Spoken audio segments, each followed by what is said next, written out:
Welcome back to another special edition of the trade deadline, part number 2 of the HNLT Tonight Show with the hockey coach, Coach Frenchie. We're going to be back with 2 other panelists. We got earlier this week, and after Michael Devaney is going to join me live the next couple of minutes. But before that, we just want to mention, we're going to talk about tonight, all about what's going on around the league. It's all about the news and update. Signature, a couple of teams sign their players, and then extension contract. And then, of course, the trade deadline, another crazy day in NHL. It's not stopped. A couple of minutes ago, the Pittsburgh Penguins just make a trade with the Nashville Predator. We're going to get some comments for both of them about what happening during the day. And we can ask you guys if you have any question tonight about any trade happening during the week. You put the letter Q.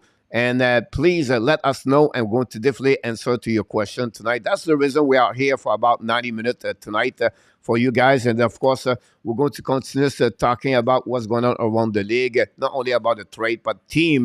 We're going to try to give you a little bit more. The biggest winner and the biggest loser so far send the trade deadline start this week. Then, of course, you still have time because the trade deadline, the end of the trade deadline is going to be Friday at 3 o'clock Eastern time.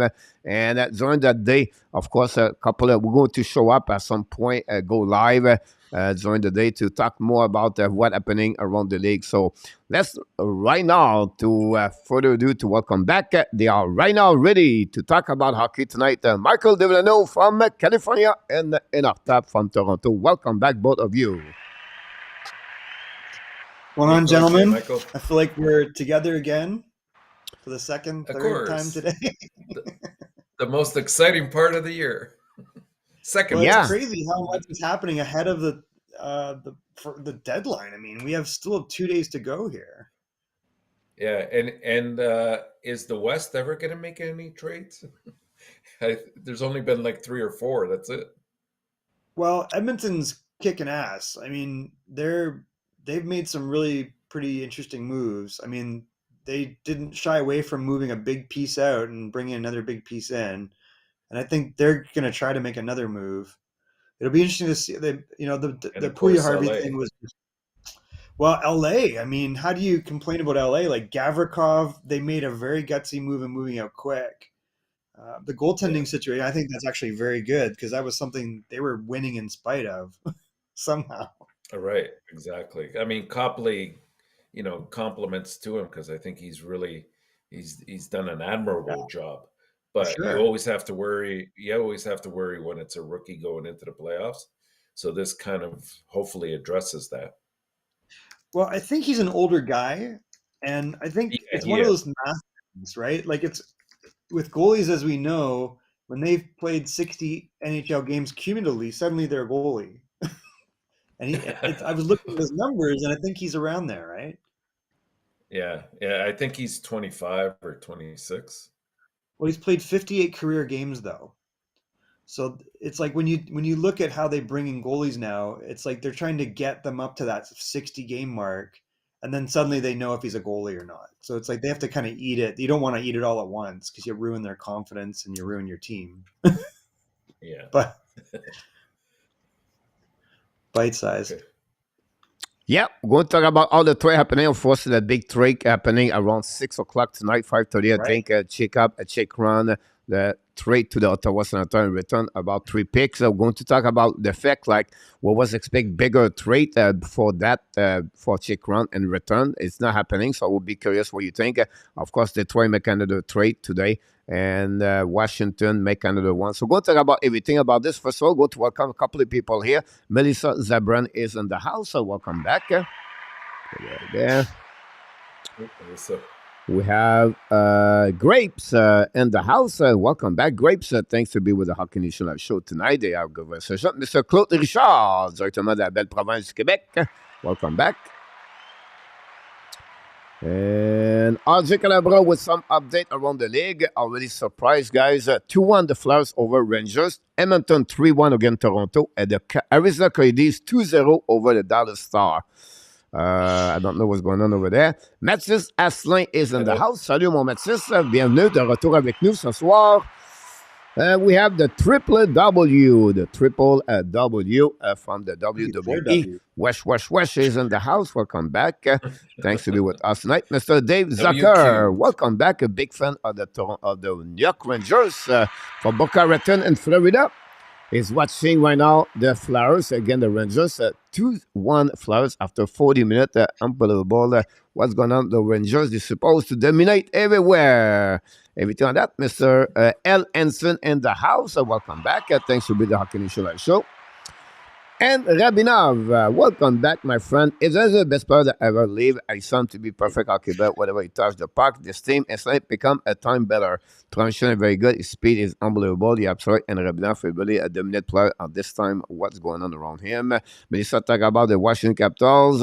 And Melissa, I'm from Ottawa, close the other province. So that's okay. It's just beside. It's not a big deal. And Chicago is in the house. Welcome back. Thanks to be right now. Yep, Lafferty and McCabe are helping Toronto right now from Chicago Bear. Welcome back. Jeffrey Coury from Taiwan is in the house. So welcome, everybody. Don't forget, guys, click on the likes. We're going to continue talking about everything around the league. But if you have any question, put the letter Q. And we're going to have your answer by in our tap or by Michael De Villano. And we talked tonight about the NHL trade deadline update happening every single day. On the below of us here, just below right there, you can see all the trade happening today. So I try to give you all the update soon I can get something. But guys, you're going to talk about this. The last one is Nemestikov, again, Easyman for the Sun with the Sharks. The biggest Pittsburgh blogger for Deliberador and the third round pick. Los Angeles King and Buffalo Portillo.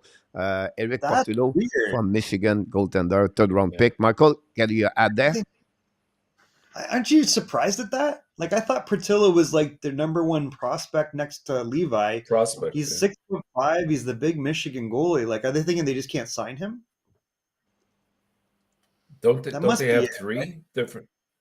Don't they have three prospects that they're looking at in total? I mean, those are the two big ones: is Devin Levi and Portillo. The other one is already in the NHL with the Finnish guy, Pekka Luukkonen or whatever it is. Oh, Luukkonen, yeah. Yeah, and I like him. I think he's going to come around. He'll be the next Allmark, where it just took a little while. But I don't know. Is this because they couldn't sign him? That's kind of what I'm wondering. Because you're hearing behind the scenes guys that are in college that are saying they're just going to ride it out and they won't sign with the team and then go kind of do the Adam Fox routine and be unrestricted. So I'm wondering if that's Portillo. That would be my guess. So the other one, so I had a little trivia for you guys. Do you know how Jacob Chychrun became an Arizona Coyote?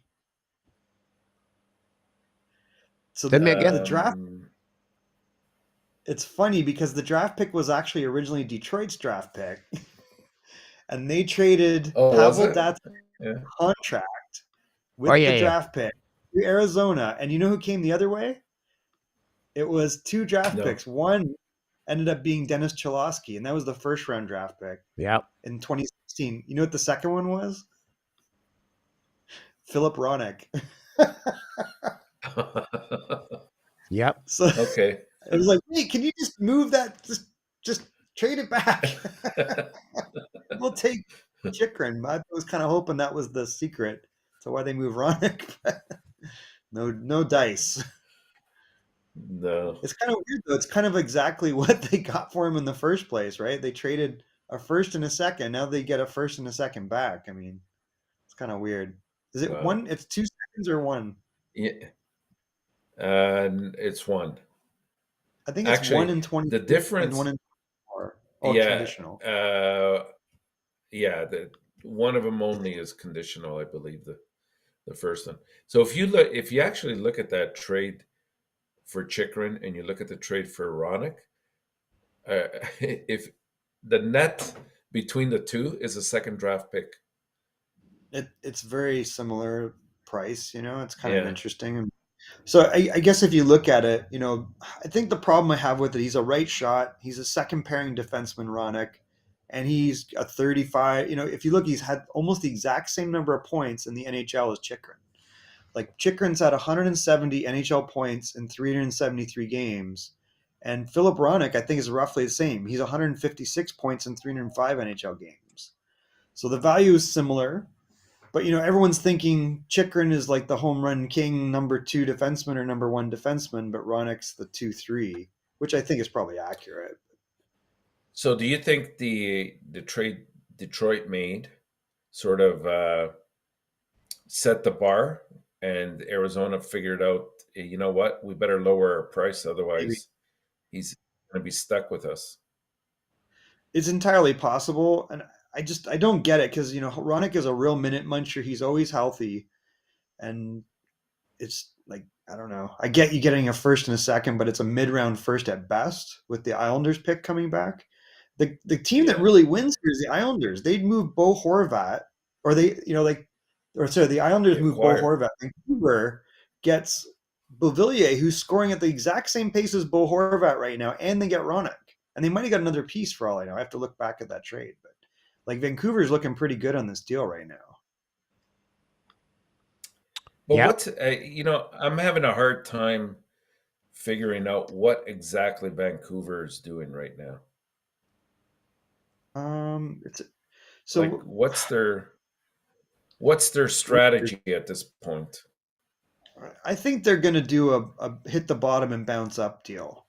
Like they've obviously identified, and everyone said it, this is the softest team. They're way too soft. They have some king pieces in there, so they'll keep Pettersson, they'll keep Hughes, but arguably right now, Super Chat. Consider we're going to go get there after that. So, Tap, if you look at Vancouver, who's the second best defenseman in Vancouver right now? Oh, outside of Hughes? Good question. They're all pretty much at par. It's Philip Ronick, right? Oh, yeah. Oh, with the trade today. I thought you were referring to.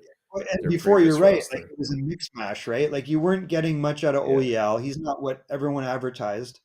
But now you've just moved to get a guy that's arguably your second best defenseman. And he's a minute muncher. Like, he's a reliable physical player. He doesn't make mistakes. He's got good offense. He should not be a number one. He's better in that second pairing. But, I mean, they arguably got a lot better. I don't get what Detroit's doing. There's got to be something to it, Michael. I think Coach kind of hit at it on it at 6 o'clock. I think it's more just to make room for their future. But they don't have the right shot. Who's the right shot defenseman it's making room for? No, they would use one of the left D to play on the right D. That's my point. Like, you had the perfect 1-2 with Ronick and Seider chewing up about 42 minutes a game. Yeah. Then you have like a guy, like they can both play the power play if one goes down, but they don't even need it. They got a 1-2 punch. It was just weird. Like, Edvinsson is arguably eventually going to be good, but he's a left shot defenseman. I just don't get it. It's weird. The other piece to that trade, by the way, Adurati. So basically, for Bo Horvat, Vancouver gets Adurati, Ronick, and Beauvillier. Yeah, Vancouver got a nice return for Bo. So if you want to know what they're doing, they're loading up on really good pieces. They already got Kuzmenko. They got a bunch of other stuff. So they're pretty interesting. Beauvillier's got 11 points in 11 games. Question for you guys. Does Brock Besser move tomorrow? I think they would like to move him. I don't know if anybody wants him. Pittsburgh is a negotiation about that. That would make sense to me. Like, that would be, or can he fit into Colorado? Like, he would be a guy that you could shoehorn into that second line spot, and he would be he's an effective scorer. Like, he can put points up. Yeah, the only problem with Colorado would be, Michael, the salary cap at $6-something million. Yeah, I agree. That would be only my concern about that. We have a few people in the chat, but I want to welcome everybody. We appreciate that. Another super chat for Dave Zucker. Thanks so much for the super chat tonight. We're really kind of you, Dave, to do that. We have one question for Ron about this. It was one of my points I want to bring to you. It sounds like Rob Blake never talked too quick about him being traded. Why would not be talked too quick about it? What's the point in spring and Edoim and the team? Well, Well, that was my point at 6 o'clock. I really didn't like the way Blake handled that. I mean, this is not just a run of the mill goalie, right? Like this guy has served legend. that team very well. Has a cup, and you can always rest assured he's going to give you the best he's got. Granted, he hasn't had a good year this year, but he kind of had a resurgence last year. If you He look at did. his numbers, like he played very, very well, back to his old form. Um, and not to be warned about it, at least I thought that Weird. was a little bit weird. Yeah, that's the word, or He classless. flew back on the flight with them. I know. Like, it's a, so there's something we're missing here. That's like really weird. Apparently, the team was very down about it. Kopitar had a great night. He had 4 goals, and then that was the outcome. Was oh, your best buddy the last 10, 15 years is gone. And oh, by the way, don't worry, you can fly back together. We're not kicking him off the plane. No, no. It's so weird. It's a little weird. I mean, Uh, I know Yeah, Rob for a little sure. bit. Like he's a nice man. I don't get it. I would say to you, I'm sure they think about this, but you have to remember, and you should maybe tell them, maybe like, hey, by the way, you are on the, like 1 week ago, maybe looking for maybe trade you at some point like that. That would be one Yeah, thing. But I would say to you one thing, and this week it's fast, it's quick. The phone ring, the phone to no pun answer back, and sometimes you completely forget about this. I believe me for what I heard is the trade was going to working and announced only the next day, not okay. the during the game. So Blake, it was feeling that it would wait until the next day to complete or whatever happening, but because now the rumor was getting out of the social media. Now the king did not wait and they announced it quicker. And that's what we Well, heard right now for the people talk about that trade. That's it's an excuse, but you have to recognize sometime you have to be a little bit careful about that. And that's yes, I unfortunate. think 10 days ago, they should tell Jonathan Quick, hey, look, we are maybe a possible we move you, whatever it is. So that's the only thing I Yeah, would set in reverse. But sometimes, like, you Yeah, never and know. it's tough. and you're It's you're Jonathan. absolutely He's right. super As Yeah, like sometimes you have to make that quick decision. And there was a lot of rumor milling around at the time that both Korpisalo and Gavrikov, it was possible that they were going to be Toronto bound. And so if they had to make a quick decision, that could help explain what happened there. You're right. And remember, they was not targeting allowed Kavrikov. It was really stuck with Chick Run until maybe a couple of days ago. So That's right. that's another thing we don't know behind the door. It's not like I try to defend Blake here, but sometimes uh, you know, it's uh, imagine you go to get quick. He said, we're going to trade you and we'll maybe looking. I don't know. You have to be a little bit I careful about that. And you're on the road. I think it's not always great because on the road, you think about this and everything. So, yeah, it's maybe, a little bit a red, something happening like it's not good, not looking good. But at the end of the day, one will be over. He's going to be one of the most recognized player for the Los Angeles Kings with the oh Stanley Cup, everything like that. So everything will be fixed at long term, yeah. at some point. They just Yeah, I erected a agree. statue. I don't know if you guys know for Dustin Brown.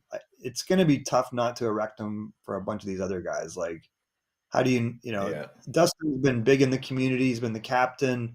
He dealt with the Daryl Sutter era of being, permanently banished to the third line and then worked his way back up when they got new coaching. Jonathan Quick, I think, will come back one day, but he can be really prickly guy. Jonathan Quick is Oh like yeah. temperamental. So, but I got to think that this was just a matter of timing. Like I'm sure that Rob Blake did talk to him at some point, but to give him a heads up, Jonathan Quick's the type of guy he would freak out, and the other guys might freak out, right? Like, Yeah, there's Yeah. something behind that, I think. But again, the question could be ask or could be thinking the way like Ron said about this, and you know me. It's like if people asking me what do you think about Brown get a statue, everything like that. I think for me at some point, for my person me, but maybe other, but I need sometimes to disconnect for a fans from outside and not the fans from inside. So my point to you guys, when you said, did he deserve it? Did he should do it or not? Blah blah blah. I think this comes to only the Los Angeles King fans and the staff management and the business or that need to have that answer. Because honestly, from outside, what we can do, some people over there they said Brown is maybe the best. They thinking about the captain, everything like that. From us, we cannot judge something. We not our fans and we don't know exactly what Brown bring Yeah. on the table. Like if you talk about Sako Koivu, but us we can talk about him because he's really played for Montreal. But like Yeah. Michael follow more than Detroit, have a perception, but not Sure. maybe what the fans are, because that's really the only one can get there about that. And that guys, Mister and our top, the full goal of Edmonton Oilers. Maybe this is the end of the career of Samsonov with the Toronto Maple Leaf. Yamamoto just floated it up to the top corner. That was pretty exciting. It was like a slingshot. Oh, was it Yamamoto? Yamamoto, Yeah. Okay. Wow. So McDavid's still McDavid's stuck at 3 points. Stuck. Unbelievable. You think he's sending a message? I mean, I think I keep harping on this since the beginning of the year, but you could see It was before tipped for the net, but still. Oh, was it? It Still kind of went up though, right? It was like weird. Yeah. McDavid is on a mission. He single-handedly feels that he's going to drag this team wherever he wants it to go, and he's got that capability. Like he's a special guy. If Leon Draisaitl's healthy, I don't know if there's much else that can stop this team. And imagine if Vander King's they're going to be dangerous. I always felt that, but we'll see what happens. There's a lot of good teams right now. Long way to go. Wow, Colorado got Eller for a second. 2-0 the Rolls right now. Oh, I missed that. I think that's a great pickup. I think it's a great fantastic. pickup. He's not going to be a second line guy, but no, he'll be third. He'll be on the third line. He'll kill penalties. He'll win faceoffs for you. He's not a heavy body, but he's a big guy. I think he's 6'2". He's a big guy. Yeah. I kind of thought Granlund would move, so I'm not surprised that he goes to Pittsburgh. That's very much kind of their MO. We have a few people knock the door. William McClary, welcome back in the house. Thanks to with us. CUG knocked the door. People talk about the Oilers 4-1 and McDavid to goal. And Rabinov talk about this. Angel asked what is going on with Sean Manon. He's still on the injury. We don't know anything else until the team gave us an update the next couple of days. That's what we got so far for them. Then we have what do you think about Quick is struggling in LA this year so much, and maybe the last couple of years overall. Yeah, last year was a little bit of a bounce back for him, but he's been really struggling with groin injuries and health. Like he's really, really had a hard. He's not a young guy, guys. Like he's got a lot of playoff miles, and he's not young. And if you look at the way he always played, he was not exactly a physical specimen. All he cared about was chewing chaw and winning championships. That's what they would say.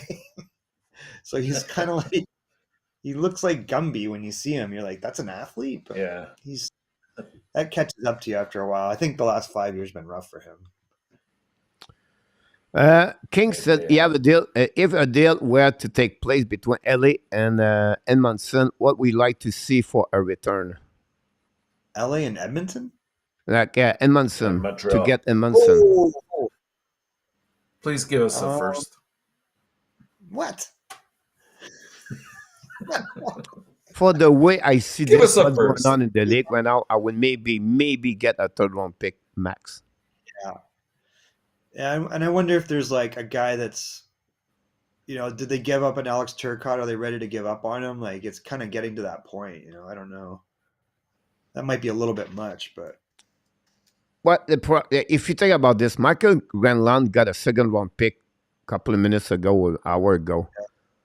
if you think about Sean Monahan, he never going to get big in return anymore.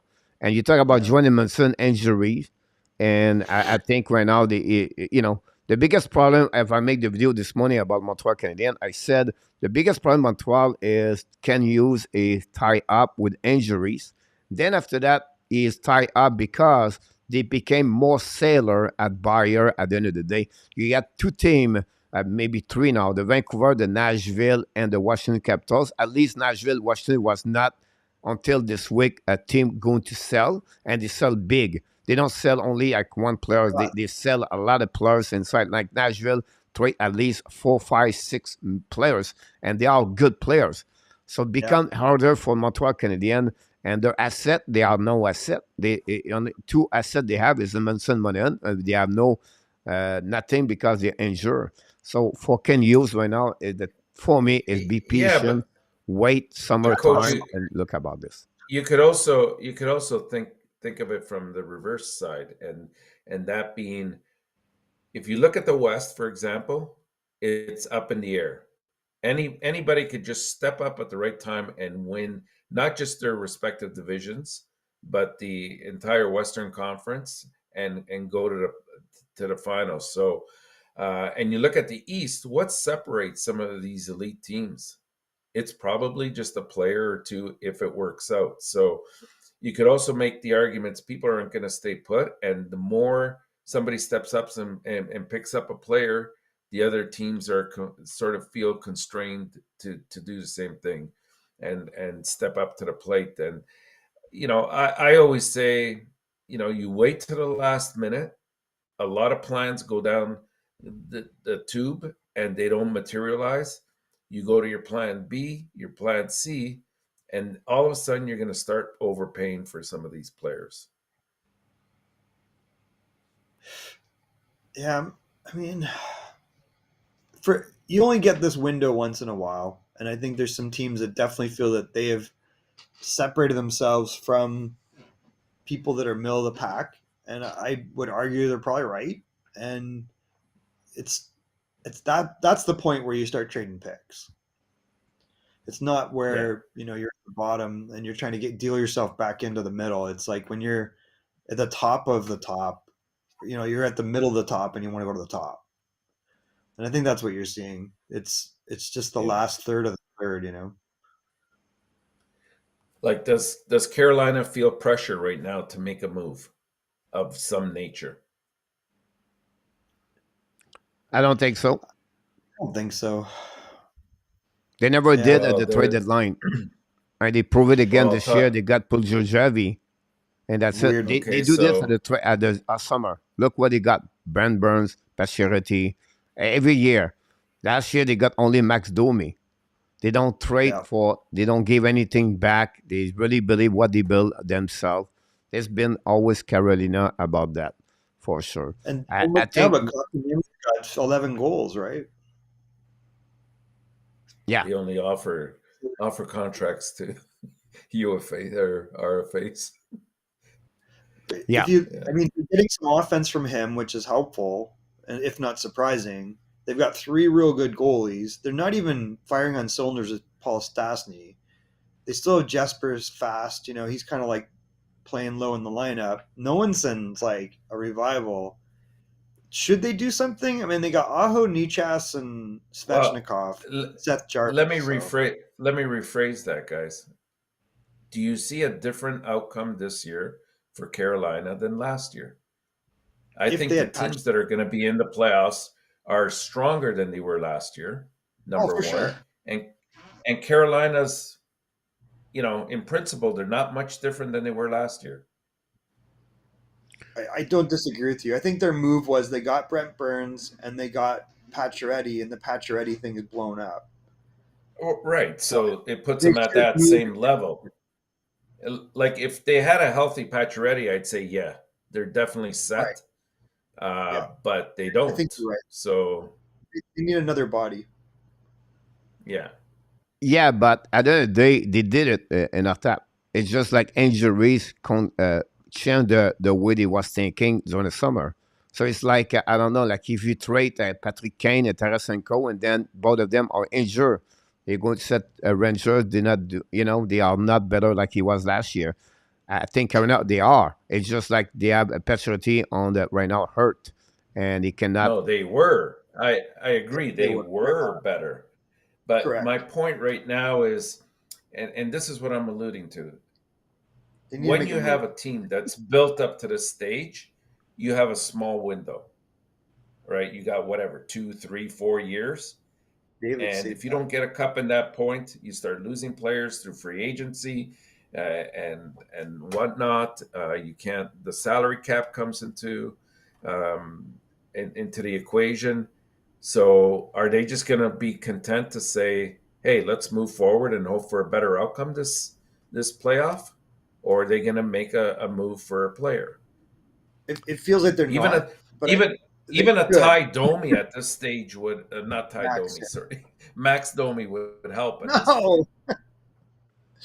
No, I think you're right though. They really need that one more piece. Like it's just like we thought. Hey, the Rangers are done. They got Tarasenko. They're like, no, no, no, you don't understand. And I think the problem with Carolina is they play a playoff style game every night, and then they hit the playoffs, and everybody else starts playing that same style. And we saw it before where they have a Exactly. problem scoring because all of a sudden they're not just the only team playing tight. And I think that's the problem with that system and this the way they win so much. So it's a bit of an aberration. Then they get against the best teams that also play that way. So then it comes down to horsepower, and I think that's what your point is, Enertap. They really need another big time player there, and I just don't think it. Like I don't know where it's going to come from or fit. Yeah. Burns helps, definitely, but I just don't think it's enough. They need I would another. say to you in our tab, they are not in the small window. And I think a lot of people think Carolina are small window. They are not. Look about the best player they have. They are younger, 25 years old, Yeah, 26 years old. And then True, they're true. one of the top best team prospect they have in NHL, the Drury, and I can go all the way like that. So I think they really believe on the long term at this. They really believe too. They don't want to give anything at the trade deadline. That's the reason the prospect is still there every year. But they don't give anything at the trade deadline. They really use like especially was there. That team is really solid, and they are the top in the Oh, Metropolitan. absolutely. for They I would beat sure. number agree. 7 Yeah. wild card, right? And they go out second round. Everything could happen there when they get a second round, and they go through the 7 game last year. And sometimes we feel like, oh, they cannot go to the final, everything like that. But the only one team go there, or the two team go there. It's not easy to get there. It's just the way how Yeah. you constitute consistency every year you build there. And again, I'm not want to go deep, but every time you bring a team cannot go through the first round, but because maybe the team they play again, if you play, I don't know, like Minnesota Wild, Colorado for 3 years, they cannot go through the Minnesota. But Colorado will play against any other team, they will go through the first round. And that's sometimes the reason you have to think about the way the concept is, the playoff could make a team a little bit bad, look bad. By the end, they are a really good team. It's just they hit the wall at the first round. That's the problem you get in the NHL playoff. I think so for me. The Colorado are destroyed right now 3-0. This is a question in Colorado. The goalie situation, the injuries over there, you'll be fine. But the Devils show tonight what they look like. And at this moment, Devils are better team overall on paper compared to Colorado right now. Uh, because you can see with that Chanel, they don't play with Timo Meyer tonight, and they are on fire right now. They lead 3-0 against Colorado.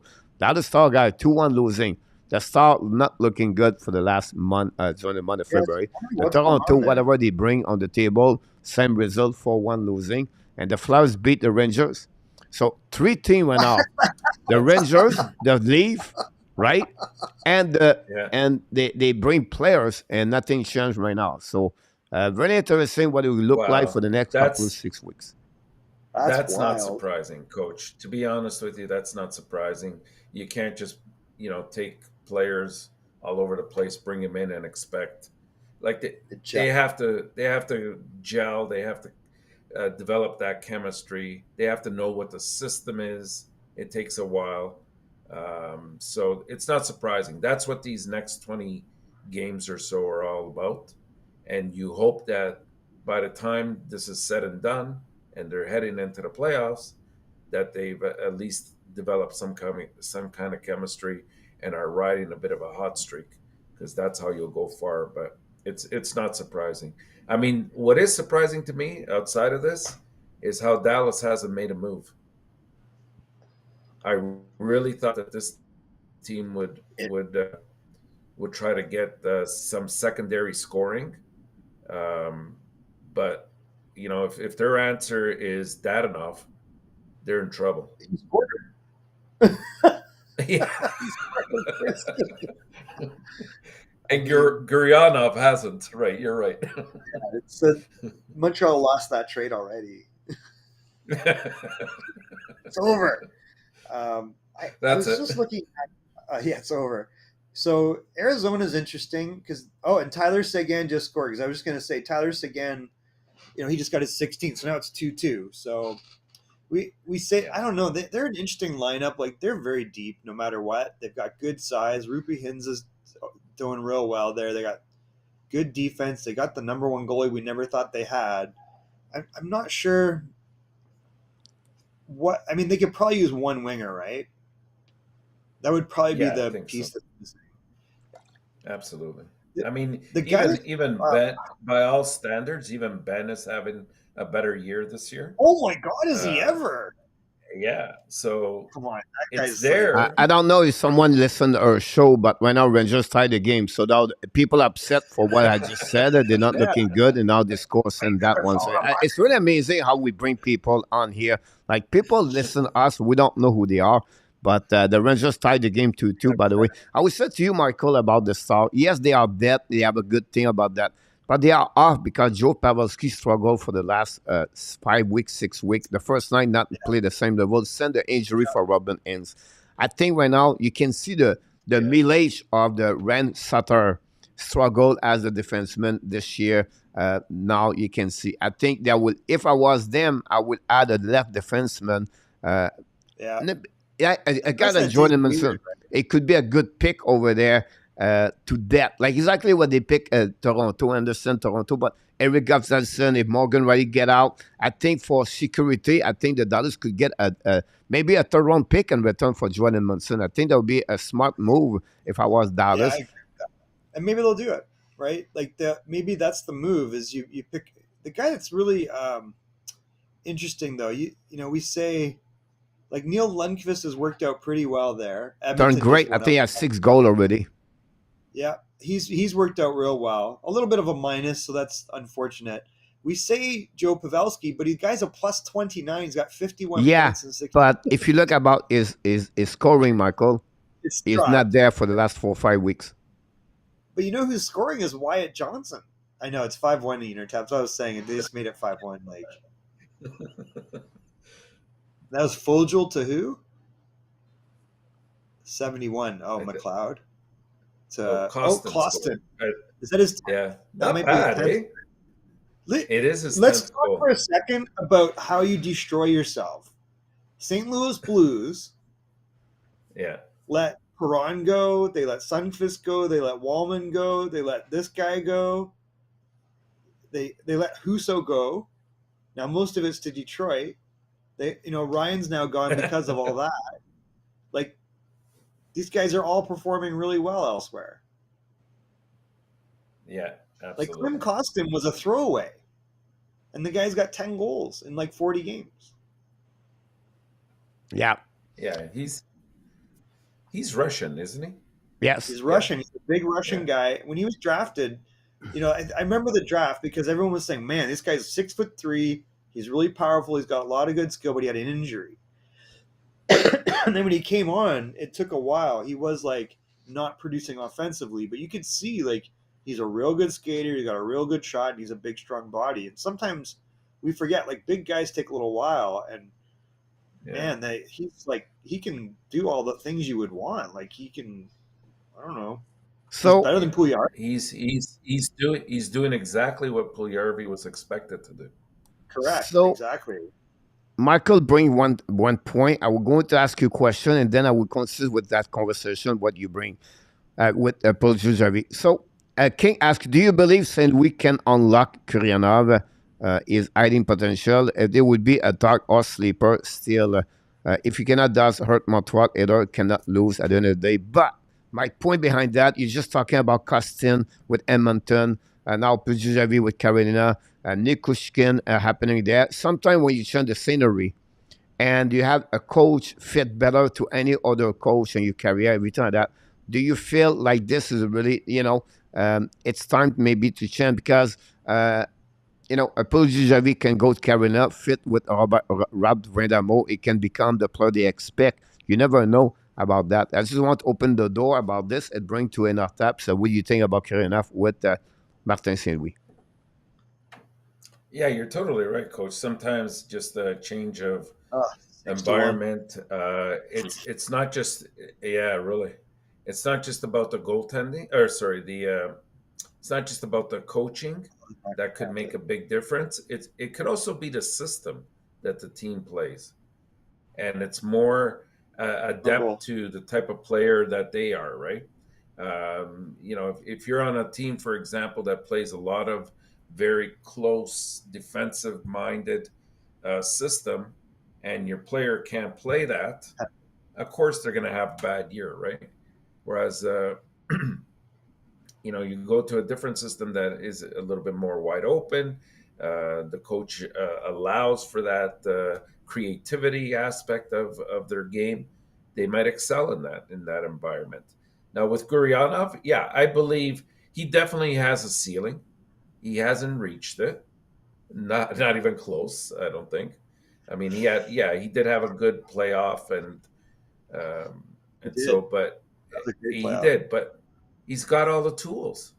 Except, I think Coach hit the nail on the head yesterday when he said his hockey sense maybe isn't where it should be. He doesn't always make the greatest of decisions, and defensively, he's a bit on the weak side. So that hurts. So he's a weird one, and I think he's high risk to not work out in a good situation. He was originally a bust, so he was drafted high. They were like, this guy's never coming along. And then all of a sudden he burst on the scene and he's scoring, and they're like, okay, great, we can rely on him because he was our best goal scorer. And then so the expectation again was, oh no, he's come through now, because he was a little bit older by the time he busted through. And then we're back to understanding why he didn't make it originally. I think he's got a little bit, like, he does not have the wheels of Klim Kostin or Puya-Harvey.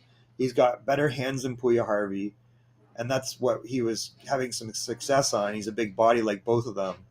So I think the thing that will hold him back is all the things you mentioned. Like, he's a shooter, and that's what he is. So he needs to be in a specific situation to be successful. And, unless he rounds the game out, which I don't know if that's going to work, then he might score a lot in a situation where the team's weaker, and then they'll elevate and they'll need him more, and he won't get that ice time from the coach.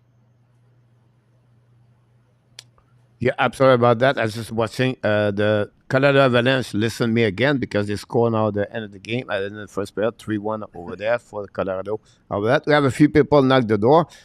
We have Rick, Jan, we have Luc Laforson, we have Free Stuff, and Rabinov. Thanks so much, everybody. Don't forget, guys, to click on the like. I appreciate it. Randy Walkman is in the house. Welcome back about this. Hey, Randy. Luc Laforson said this earlier, and I just follow everything.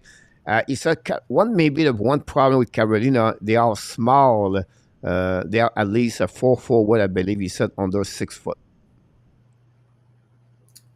Well, yeah, there are about 4 of them. Monsters. Slavin's a monster. Pesci's a monster. Like, they got some big bodies. Svechnikov is big. Teravainen is big guy too. Well, Teravainen is not very slight. He's a 6'1", I think he is. He's very skinny. He might be 170. Yeah. Yeah, and then but Nichas is a lot bigger. I always thought he was smaller, but Coach pointed out a while ago, like, he's a pretty big man. Aho's not tall, but he's sturdy. I don't know. I don't feel like they're a small team, but they're also not Tampa. Like, well, on the back end they are. Like, they're on the back end. We have a question for Ron. Said is Buffalo going to do anything before the trade deadline? Sorry about that. After you can add more, and we welcome back Joe Stalika, by the way. man, if I'm Buffalo, I would have, but I don't know. For me, Buffalo, we're not doing anything. We just lost Alex Dock for a couple of weeks right now. And think about this, and this is what I don't understand for the team. But if Michael and Atep, you GM right now, and you know I'm fighting right now to maybe finish number 8 in the wild card, who are you going to play again? Boston. I look Boston right now. So wait a minute. I look my team right now, and yeah, we're not looking good against Boston, right? So why to spend so much? At least you get someone where you can sign him an extension, like Boston get Langholm last year. Timo Mario right now for the Devils get Mario maybe for 5 years. So if Buffalo trade for Chikran example, and he get him for maybe an extension, whatever it is, I understand.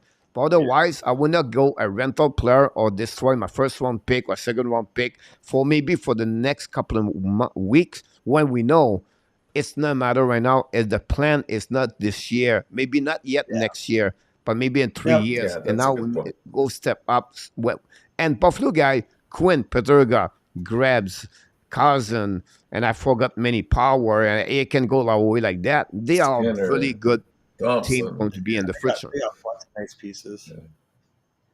Yeah. No, you're absolutely right, Coach. That's a great way to summarize it. Like they could save those bullets for later, like maybe next year. I mean, they're surprisingly really strong on D with like Samuelson's much better than I ever would have anticipated. You mentioned power. Obviously, Dahlin is like a Vezina Trophy candidate right now, in my opinion. They're absolutely pretty. That's that top 3, and then you got Yokiharu on top of it. And then we don't get to see these guys, but then the bottom 3, Labushkin, Bryson, and Clay are all very capable. So they may say maybe physicality of the defense. I would say to you that would be a guy like a good top 4 physical. I don't have no name right now, but I think that would be something Buffalo wanted to add. Following up on a question for Grapes, and you can answer it. Why do you think team are not cup legit? Are all in at the deadline? Look at the jersey. They got Meyer and a shaky goaltender. I don't get it. How can you respond to him or give a best explanation why the Devils get Meyer? Because he's not short, he's not old. He's young. He's got restricted free agency rights. So you guys pointed out. So. Exactly. He's part of the future. He's not a rental. He's not just there for subsidizing the scoring that they have. Because otherwise, that's one area that they really didn't overly need to address, right? Like they had good firepower. But it depends what you consider him. Is he a winger or a center? Are they using him right now as a winger? I believe they are. They haven't played yet. He's been playing center, I think, in San Jose, but he was always a winger before. So if you look at the center ice position, you got Hughes and you've got Heeshire, but I think he's bigger than both of them. He's a little bit more plotting, like he doesn't have the wheels of Hughes.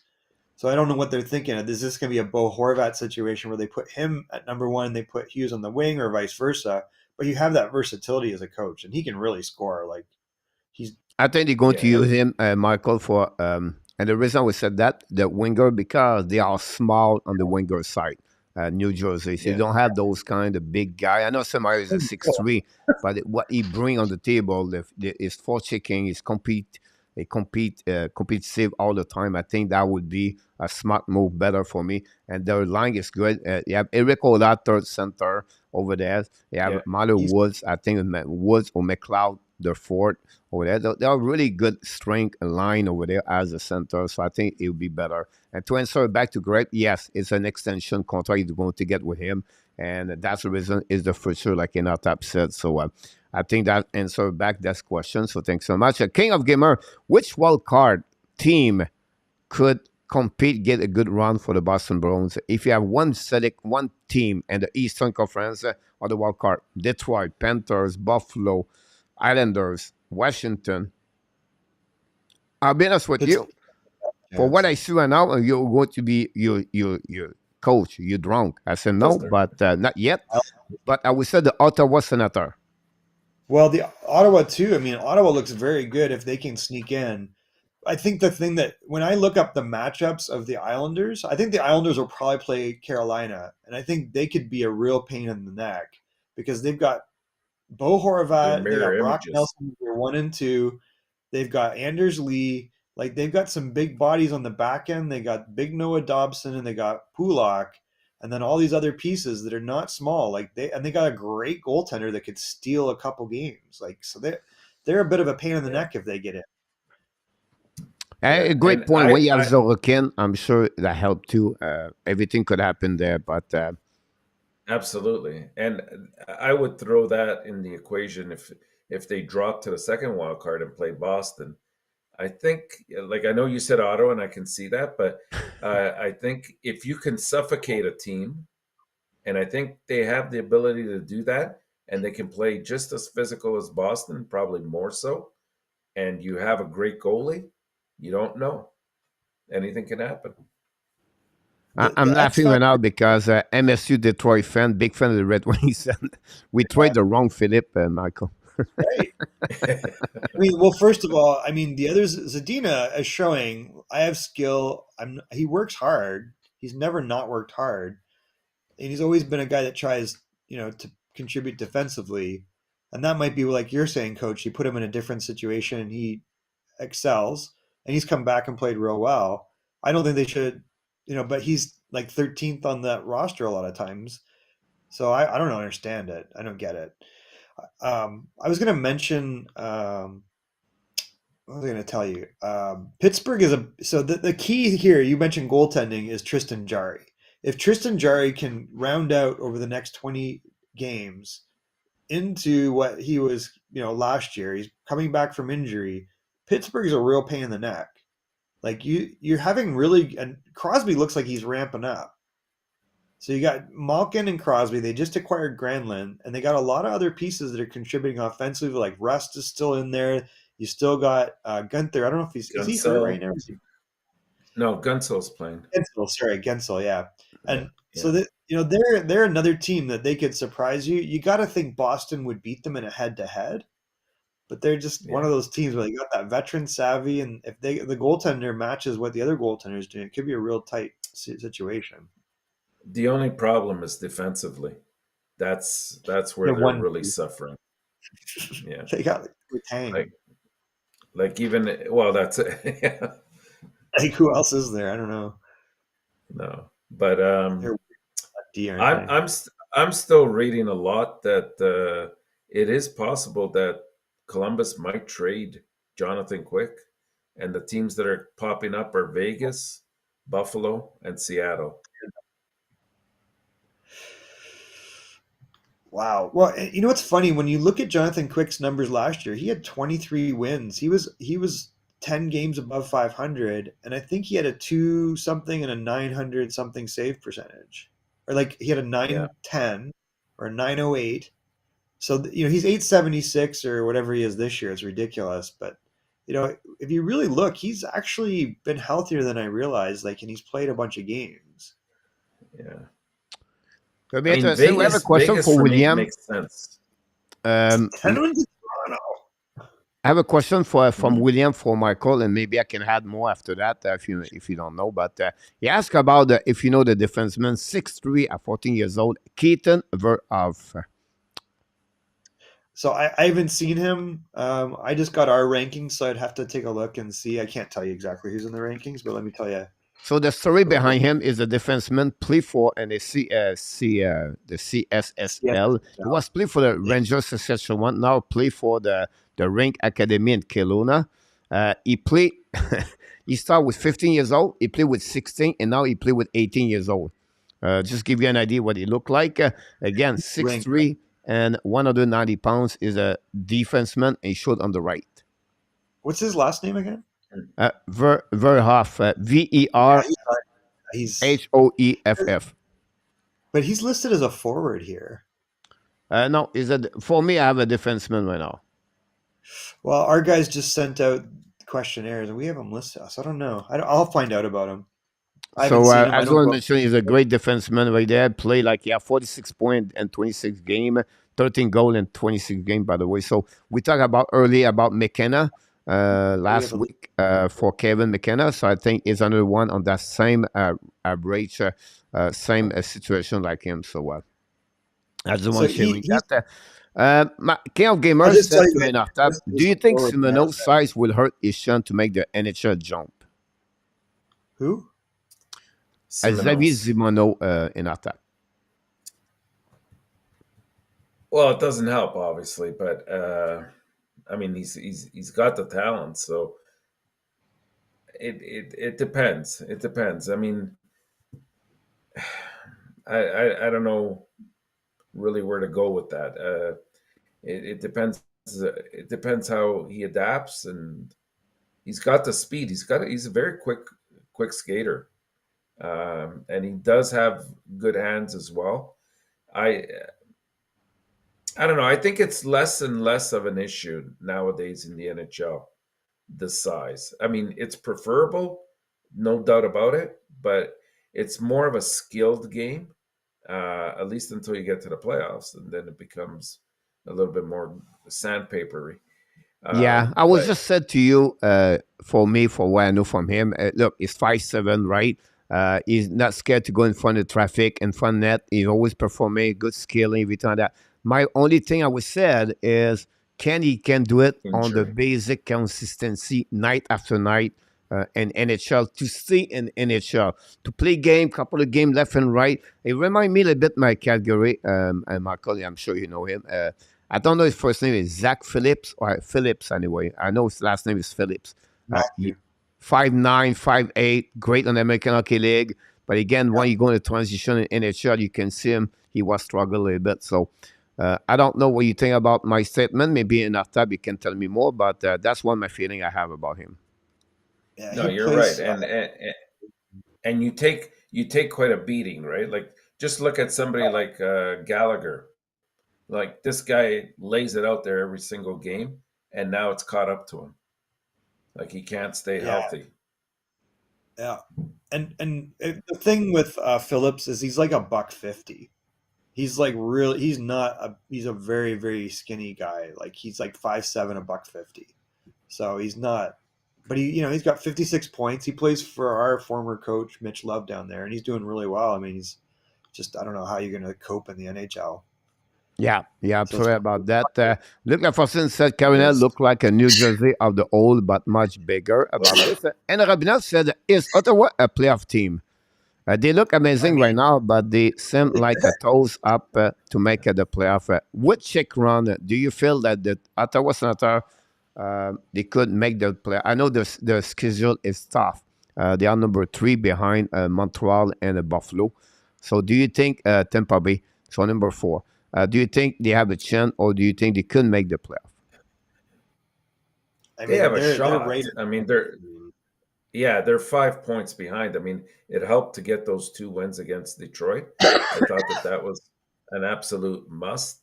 And actually, Michael, I wanted to ask you something about that in a second. But right now, they still have to jump ahead of Florida. They still have to jump ahead of Buffalo, which I think will be a little bit tougher. And of course, they have to catch either Pittsburgh or the Islanders. Now, the advantage there is that the Islanders played 64 games. Right. I was going to say they have 60. So, if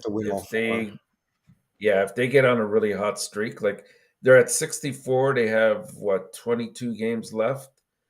So they're going to probably have to go close to 680, 700 hockey the rest of the way. 650, anything right now, the wild card, 650 a plus, give a chance to make the playoff. That's pretty much it.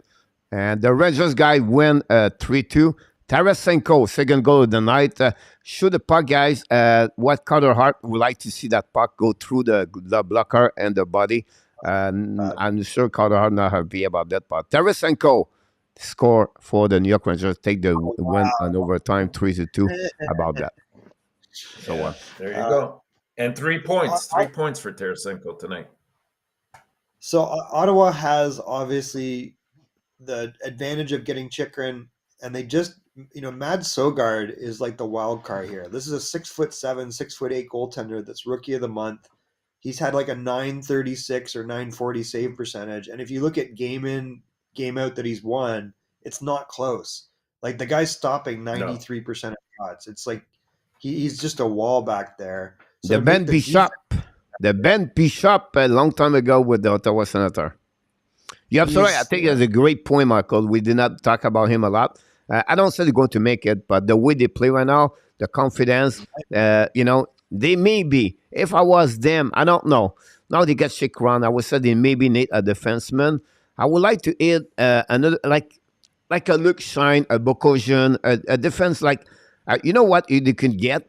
I don't know if they can, but I think add Kudas for the Fleur Panthers. That will helping them a lot for the playoff. Yeah. We forget they have Travis Hamonic. They got Nick Holden. We saw Austin Watson last night. Like Austin Watson just reminded you he can play hockey and not just beat people up. Like they've got some interesting Zubs in there and Brandstrom. Like, but I'm not confident. No, honestly, that would push Harmonic third pairing. So this is a great point for that part of that. That would bring, Chikron Shabbat together, Zub with Sanderson example, or Harmonic can go there as Zub become your third pairing. This make Ottawa look better. If they have a goaltender like Zokar can block the shot like he does, this is a great way. Yeah, absolutely. Great point about this. Do you think the Devils have the what it takes to win the cup? Welcome back, Willie Snyder. I don't know. I mean, they have to prove it in the playoffs, right? Yeah. They're very deep, but I just feel like a lot of those pieces will disappear. The guys that will not disappear will be like the Dawson Mercers. Like those are really, that's the guy you're going to count on, right? Jesper Bratt, like those. There's some gritty guys there that got speed, and they're just little pains on the ass. Heeshire's going to be good. Like Hughes is going to be good. So it's just those other pieces that you don't know. But man, they're pretty deep. Like we're not even seeing the best of them at all. Like. But that's exactly it. In the playoffs, you're not going to get all that ice, right? It's going to be taken away from you. Everything's going to be pushed to the periphery. And then if you watch that Montreal game that they played against New Jersey, that's exactly the approach they took. They forced them to the side. They didn't give them the middle of the ice. But they dominate enough that New Jersey dominate Montreal that night. But it was not high risk opportunities. A lot of it was but from when the you outside. puck possession enough that you're going to win those games. The only reason they lost that game is when it's checked, and that would bring my point here. Without a goaltender, solid goaltender, the physicality they need, I think there will be struggle about that. When they say, that McLeod, Wood, Bastion at the bot, but I'm talking about the bigger winger on the top 6, for example, or top 9, and they have Palat over there, but I said they need something, a forechecker, because you're going to lose those players like, or maybe I would say Brat or Tatar example. That would be my point about that. For me, they are not ready to win the Stanley Cup right now. I don't see how they can beat the Rangers right now. They're definitely not. But I think what they need is they need a guy like Alexander Holt to come through and elevate his game in the playoffs, and you see young guys do that. But the guy that I really earmark is Nolan Foote and Kevin Ball. Those are big body players that have NHL experience. They've got success in the AHL. Like, you got a 6'4" scoring forward. Okay, I will take Nolan Foote on the third line.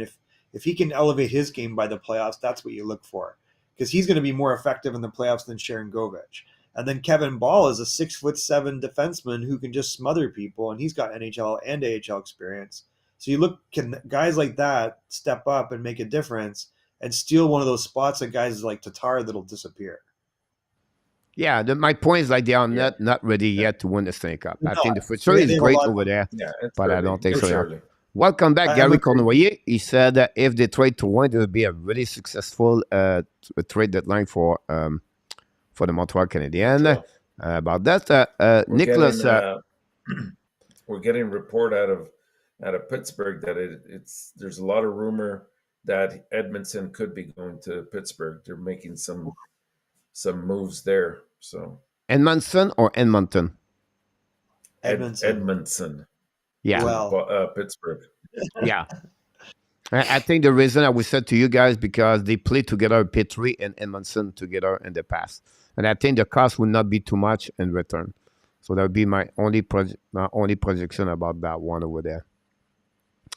We have a couple of Luciano Graziano come in the house with a new name. I don't know if it's the same, but with the L. So maybe use another one. But anyhow, Pittsburgh, Akel, Michael, Grenland for Nashville. Maybe a comments about each one of you. That'd be great to hear that. We'll continue talking like this, guys, until we are done here. When we don't follow the trade all the way. But any question like that, please put the little Q. We're going to go through the feed and the chat. And don't forget, guys, to click on the like. 40 likes so far, you guys. You does an amazing, great job. Grenland to Pittsburgh. What do you think about that? I think you have 1 more year contract at $5 million. If my memory is good, the time you talk, I will confirm with you. Paul Fenton looks like a friggin' genius because he traded this guy to get Kevin Fiala. So the shortest tenured GM in the NHL made a couple really smart moves, and this is one of them. So you wish we had that one back. I think he's in selective situations. He's just another small player. When you play him at center, he gets overpowered. But he's on the wing; he can score a little bit. So. There you go. That's what I'm happy you bring it because they can use him on both positions, Michael, with Pittsburgh. He still have 2 more years after that. 31 years old, Grenland. So he's going to be 34 when he be done with $5 million. I think for me, he fit in the system Pittsburgh do usually. I could be wrong here, but I don't know if you think about that. But I feel like he fit in the system. Great pass, great vision, very smart hockey players. I think could be a good. They cost 2 second-round pick in return, I believe. That's so expensive. Yeah. He's got like 8 goals this year, but he is a smart player. I think he's the type of guy where he's not going to drive the play on a line, but he can facilitate better players. So if you put him on a line with Crosby or Malkin, one of these guys, he's going to help. But if you put him on a line, you expect him to carry it. It ain't going to happen. So he'll fit in really well. Like they like these small, quick guys, and that's how they win. They keep pucks moving, and he's not a bad defensive player either. I'm just saying, like we have a guy from Egypt, Bone Dog, from Egypt, and he said, "From Egypt, I love you." And look for since I love for Egypt. About that. Anyway, look for since bring a point here. Luke's here. Zadina et Paul Javi the same. Now I'm going to add more.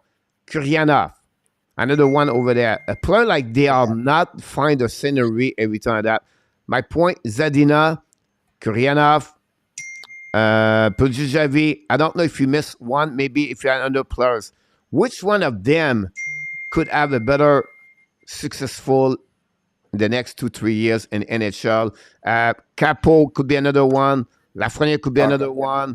Maxime Condois could be another one. I don't know. Mention name like that. Which one of them could have a better career or better view after they get out the trade a couple of days ago? Yeah, I mean, I don't think Kakko's going to have a lot of luck moving up in the lineup or Lafreniere. Like, they're good players and they play those guys together. So I think that's a situation. If you move him out, maybe, right? Like Lafreniere is not a bad player. He's got good skill, and Kakko's a weird skater, but he's not. He's a pretty gritty guy, and he can shoot the puck.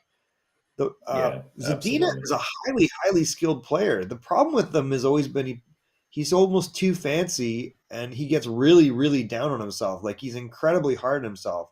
His expectation is that he's going to get 3 points every night. So I think he's just got He's got nothing except between his ears that's holding him back, I think. And I think all those guys that you mentioned, same thing. It's all between the ears. I think if they could put it together, they'd have a much higher ceiling. But we're not seeing that, and they're allowing the deficiencies in their game to dictate who they become. Yeah, absolutely. Great comments about this. Xavier Bismuth is a small, big guy from look. CG talk about, by the way, Colorado losing now 4-1. Ouch. Last Eller is comparable to Lekonen. I'm excited. I think it's a good piece. It's not really what they did, but it's a different player. I mean, a different player, that he gives. I think Lehkonen, you know, is probably just as strong, if not stronger defensively. Eller's probably, obviously, he can win more faceoffs. Lehkonen heads to the net more and is not afraid. I don't see that as much as Eller, but Eller's probably a better skater. And, you know, so yeah, they're different. They're good in different ways. Yeah. Like Great. you've got one that's a prototypical Finnish winger where you're like, how does this guy do it? And he's in there gritty and he goes to the hard areas and he never quits on a puck. And then Eller is more like he's on the right side of the puck, he's efficient, he knows what to do, but he's not going to have big impact. So just very different players. I don't Both think of you're you going to have get great big comments. I would just add, Ellers bring both players like the Finland are usually really smart hockey players. Their IQ is really high. They anticipate the play well. They read the play well. Eller is good on face-off now. He became a little bit, Michael, like at the beginning when he got drafted 16 or 19 overall. We always expect a lot more from him as an offensive side. He become more a 200 player center in NHL. Lehkonen have a little bit more offensive. He's a little bit younger too, and I think his speed a little bit better overall. But Leno is going to bring some depth and the Colorado Avalanche. He's a bubble player for my eyes. Center, a second center, and a third center. So I think he can fit more in the Colorado for depth. It's not a Kadri. It's not a guy who's going to score like 25 points in the playoff every time that. But if you think about a game 3-2, Michael, at the end of the game, 5 minutes to go at the playoff, that's Eller you can bring on the ice. We worry about his defensive zone. I think he's so much better there. So that is maybe the point here. Maybe the best Danish player to play in the NHL? Dale Weiss. Yeah, Weiss was Danish? I believe so, yeah. Which one? No, well, Dale Lars Eller Weiss. is Danish.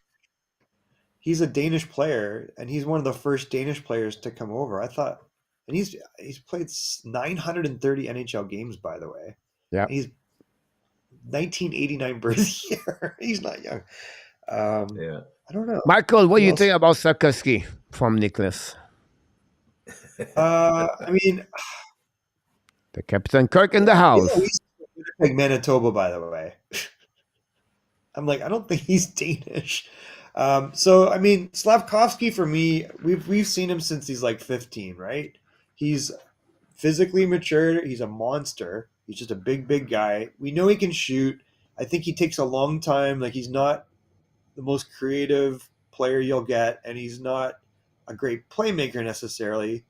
But he, if he's protecting the puck, and I think that's why you see him move to the wing. He might move to center at some point if he's getting older and can improve in some of those other areas. He's an absolute physical specimen. I just don't know if he has the high-end offense or not, but he could brute his way through. It's going to be interesting to see. I think he's better than a Puya Harvey, but he could also go that way. I think he's a little bit smarter, but he's not like a super creative guy, right? Like, I honestly feel the better of the two Slovaks was Nemec. The Devils 5-1, by the way. The Colorado is getting destroyed right now. 5-1. 5-1. One night Ouch. Off. A night off. Do you think the Rangers can help Kane play better on defense? Why? Don't worry about Kane. Who cares? Listen, he's going to be so happy to be playing with his buddy, the bread man. I honestly think that the best situation is, and I think I said this earlier today, is Zibanejad to center the two Russian guys like Panarin and Kane, not the two Russian guys. Have Zibanejad between them because he's a little bit more defensive center, but he's still got really high-end offense. And then I think if you have the smaller Trocheck between Kreider and Tarasenko, you got something going on there. Like you kind of balance it out a little bit.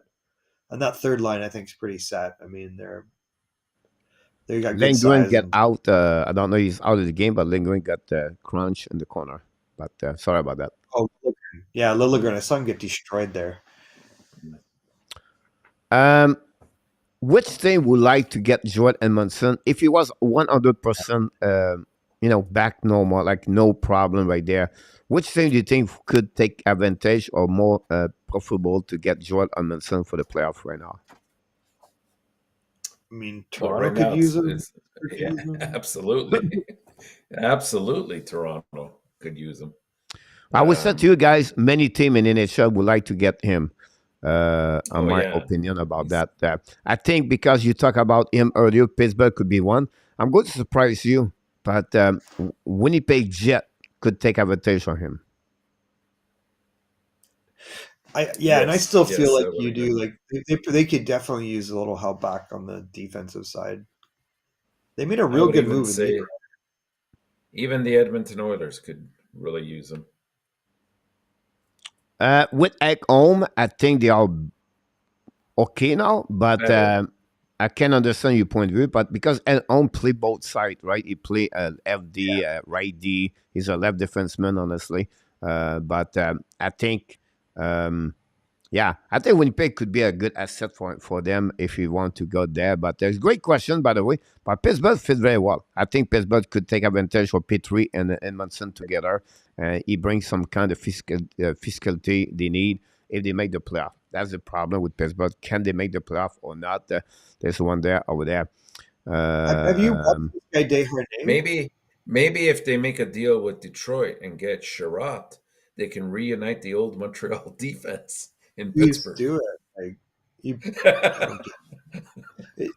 Have you guys watched this big Desharnais kid from Edmonton? Yeah, big boy.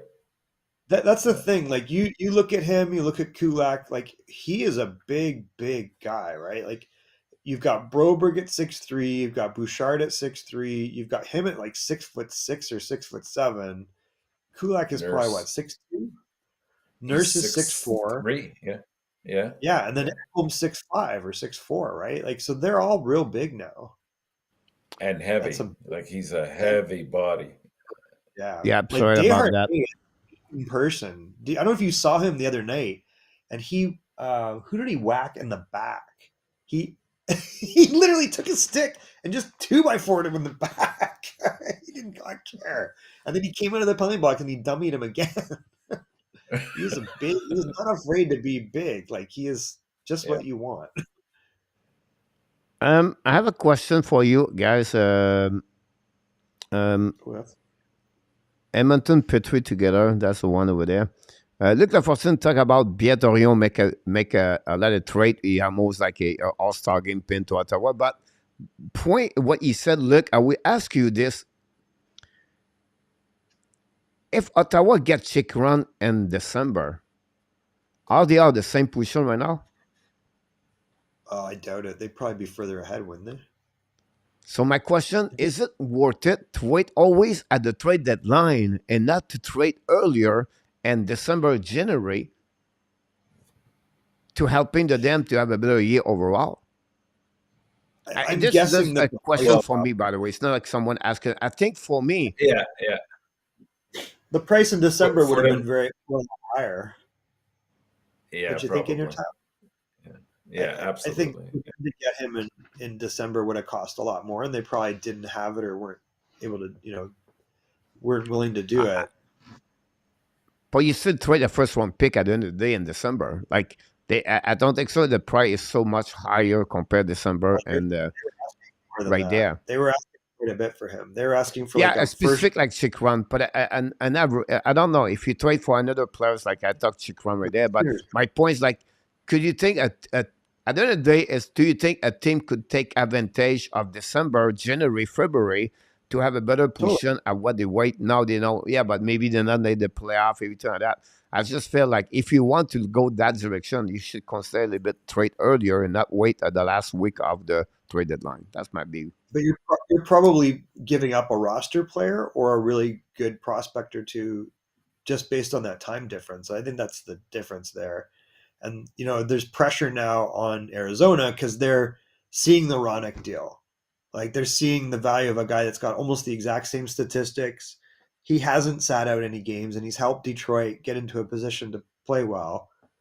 And that's the difference. What's also weird in Arizona is they've been winning.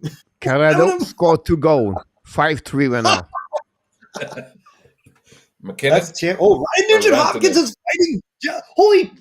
Ryan Nugent Hopkins is beating up Justin Hall. What? How does that happen? Is that Oh, Justin boy. Hall number 3? A lot of people I talk think so. about in the chat. Sorry about that. I follow everything in the chat about this. The East Conference would be better to watch the playoff versus the West for sure.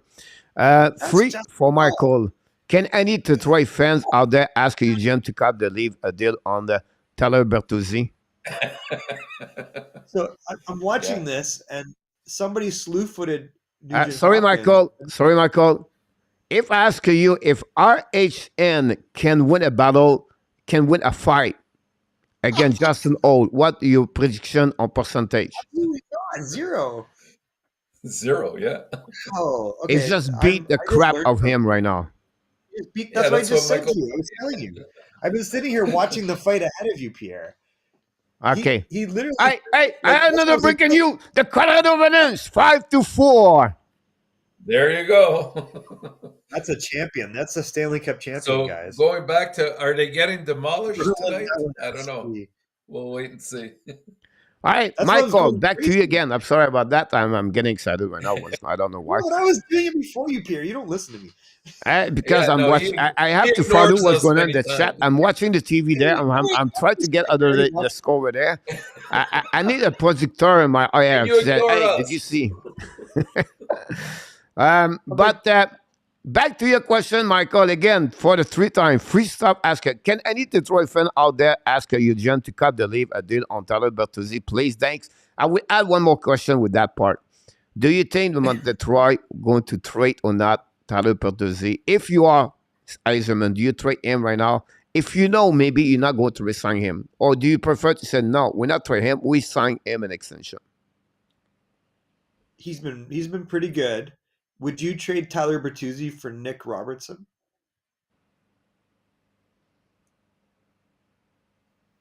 And that's kind No. of, I'm like, I mean, Tyler No. Bertuzzi scored 27 goals like twice and 24 goals, and he's led the team in scoring. He's just coming off injury. So I don't know. Is Nick Robertson ever going to be what Nick Robertson is? Maybe not in Toronto. If I'm Detroit, I don't He trade has to for be Nate allowed. Robinson. But he's an He has to UFA be that you're not allowed going to to keep. play. They're not playing him, and that I know he's injured, but this he's guy. a But little think needs about ice this, time. Michael. If they trade Ronek for first round pick, second round pick, Bertuzzi right now, he at least a first round pick and a prospect anywhere in NHL right now. You think so? Oh yeah. I don't Both? The know. physicality he those bring, very, very he's not like a 40 scoring goal, but what he bring on the table when he's healthy, Oh, yeah. not many players in NHL can like that kind of prototype player I'm talking about. Like, you know what I mean? Like they are not like 50 like Bertuzzi in NHL in my eyes. But Yeah. I think you just look that's at true. the recent history. He had 3 major injuries in the last 12 months, like really bad. So that's really highly questionable. But he scored 30 goals, but he scored 30 goals last year. Wow, okay, never mind. So yeah, maybe you're right. He's had 30 goals, 21, 21. But he's had 2 points in his career. He's had major injuries. So you got to think you might be right. I don't know if Tampa Bay can trade the first round pick in 2035, but if they could do that, I think they get Bertuzzi with Janot and Nick Paul, third line. that would be ugly. You know what I mean? For Like other it may teams. be that trade, Michael. Yeah. Tampa may be one trade away to completely could beat the Boston Bruins. Yeah, he's definitely a difference maker, right? Like he can make a big difference. And he can game score, in, Michael. game He out. can score. Oh no, he can score. He had 30 goals last year. Yeah. Oh yeah. Again, He's a I'm good not scorer. said He's got right or good wrong here. I hands. just get an idea about You this. might If be a right. team really close, Bertuzzi with the Devils, this is solid hockey player there. Yeah, maybe. Yeah, He's like you're not gonna. an older Dawson Mercer, right? Yeah, you're definitely you're gonna get a great hockey player there. Whoever Yep. picks him up for sure. You might have to it just overpay give a you an little idea bit, about but this. it's Andre, about the one definitely. for enough tap. Guys, what do you think of the 2 minor trade in Montreal? The two minor trades, the Gurianov. But when you talk about that enough, if you talk about this, I don't know the second trade. If it's something happening Yeah, right I now, I don't do know. not watch the update over there. Something have No, any I haven't update from seen anything. Montreal, or you think maybe in the next couple of days, maybe another minor trade for Montreal? I'm not sure specific the question, but I just want to let you know that. Yeah, I think the Gurianov trade, makes sense, especially if he does reach his potential. And you're also you switched out at least what was it? How old was Dadanov? I think he was 31. 31. Yeah, It's for a 31 versus 25-year-old. 5. Gurianov Yeah. was what, 25? Yeah, Yeah. so you went out that way as well. I think he's got more of a ceiling than Dadanov did. Um, you know, uh, you increased size, right? It was a great trade for Montreal. I don't doubt that. I think that if he could just reach his potential, it'll be a steal. But we'll wait and see. At least they got something for Dadanov, right? Yeah, They didn't I'm just sorry let about him that one over go. there. King of Gamer ask you, what do you think Barry Trotz been the GM now for the Nashville Predators start July Oh 20, yeah, July 1st, 2023? Any comments about that? great choice, great choice. And Wasted I think now that answers the question why he probably didn't take the Winnipeg job over the summer. 100%. Yeah, Yeah, I mean, I think he's been participating in player decisions for a while. And it sounds like, to Enertap's point, David Poyle approached him about being his replacement. So that was, that's why he turned down the jobs. And I don't know, he's a real smart hockey mind. He's kind of a stoic guy, but he ain't wasting any time. Like, he's clearing out what he thinks is dead wood, and he's going to try to go a little younger and more talented. That's a yeah. guy that's never had a real talented team to deal with. He's like licking his chops, like, "Oh, give me assets." He's Got got it a all great over New Jersey right now, by the way, about that Yeah, one over there. there we We go. want That's to the champion. welcome back Mr. Ice Pirate Cake is in the house. Surprisingly, Grape said to you guys, he said, you don't be surprised if Chris Drury moved Jacob Trouba this summer. He's Why? captain, but is overpay. What? No, he's not. Do you watch No, him? no, no. He He's a brings a lot to monster. the table. There's I a don't see reason Yeah, why that. they what? made him captain. I don't see Guys, it either. Gerald Galin, what kind of coach he is? Physical, Exactly like work that. ethic, forechecking, back checking, tough people on the ice. And that's what the Trouba is for the New York Rangers. It's like you take off the heart of Gerard Gardin if you do that. In Yeah. my opinion, you're always looking about who is the coach, what the intensification go with the coach, right? And Whew, that's what is Gardin for me. that was And close. and like I said, there's a reason why they made him the captain. Exactly. Oh yeah, He he leads trucks he people leads like by old school. example. Yeah, Yeah. I'm sorry about that, sir. Nicholas said those young guns need a chance to and not be placed in the place on the max third line and the end. I think he talked about the Rangers, so it could be wrong here. We are a little bit behind everything. That's normal here, but Maple Leaf need time to gel with the new guys. I'm sure it will come together quick. Every time like that, Wally Snyder. Michael, wish my team would do something. And Michael, I would love to hear you. First of all, welcome for the first time in the chat. Hopefully, you're going to subscribe. And I would like to hear from you. Which team are you talking? Are you talking about the Montreal Canadiens? If it is, please let us know. And don't forget, guys, you're able to click on the like. That'd be awesome. Thanks so much to be with us tonight at the HNL Tonight Show. We have a great. I just tried to get here. Steve was really discouraged Now, at 5-1. Now it's 5-4. He's looking a little bit better. Willie said, do you think the Avalanche strength last season in the cup run was our top six? More. It was more Well, than just the top six. It was the yeah, depth. It was the defense. the Their Bo Byram speed. are. Yeah, yeah, yeah.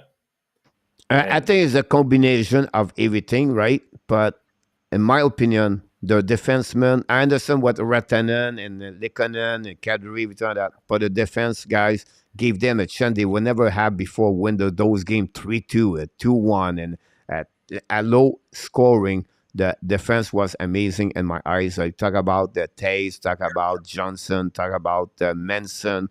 I think that for me was really where it make a difference compared to the year before that, and many years before that. The experience first, but secondly, the defense was really, absolutely. in my opinion, really good team over there. Sakaski is like By the way, Gumby, Mr. Natap. How is no, he no, like no, Gumby? I love He's like Gumby. Bond. no. Gumby is nice. Gumby is good. He's not. He looks No, like a friggin' you know oak. what it is. You know what makes it look like that. I think I know where Luke is going with this, but you got to remember this guy's 18 years old. He still has not Yeah, grown into his body.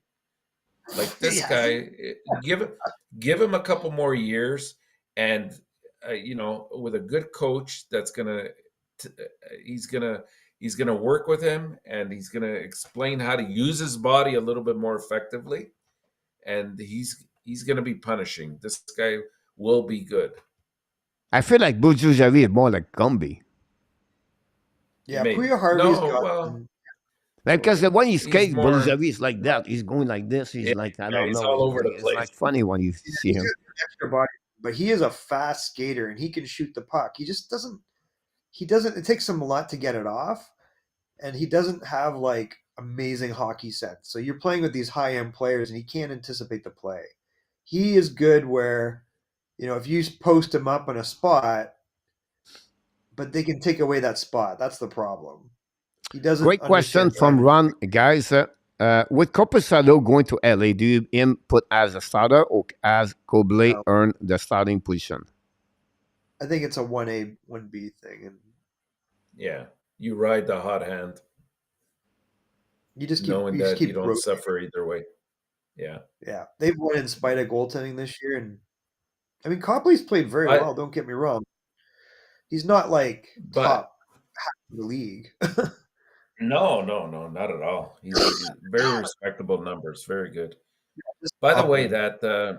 that fight with RNH and Hall Yeah, was a result of Hall taking Slewfoot. a little bit liberty with their captain McDavid, Right. and as a result, Ooh, he stepped in. One of your smallest players steps in and answers the bell. Now that's what a team is all about.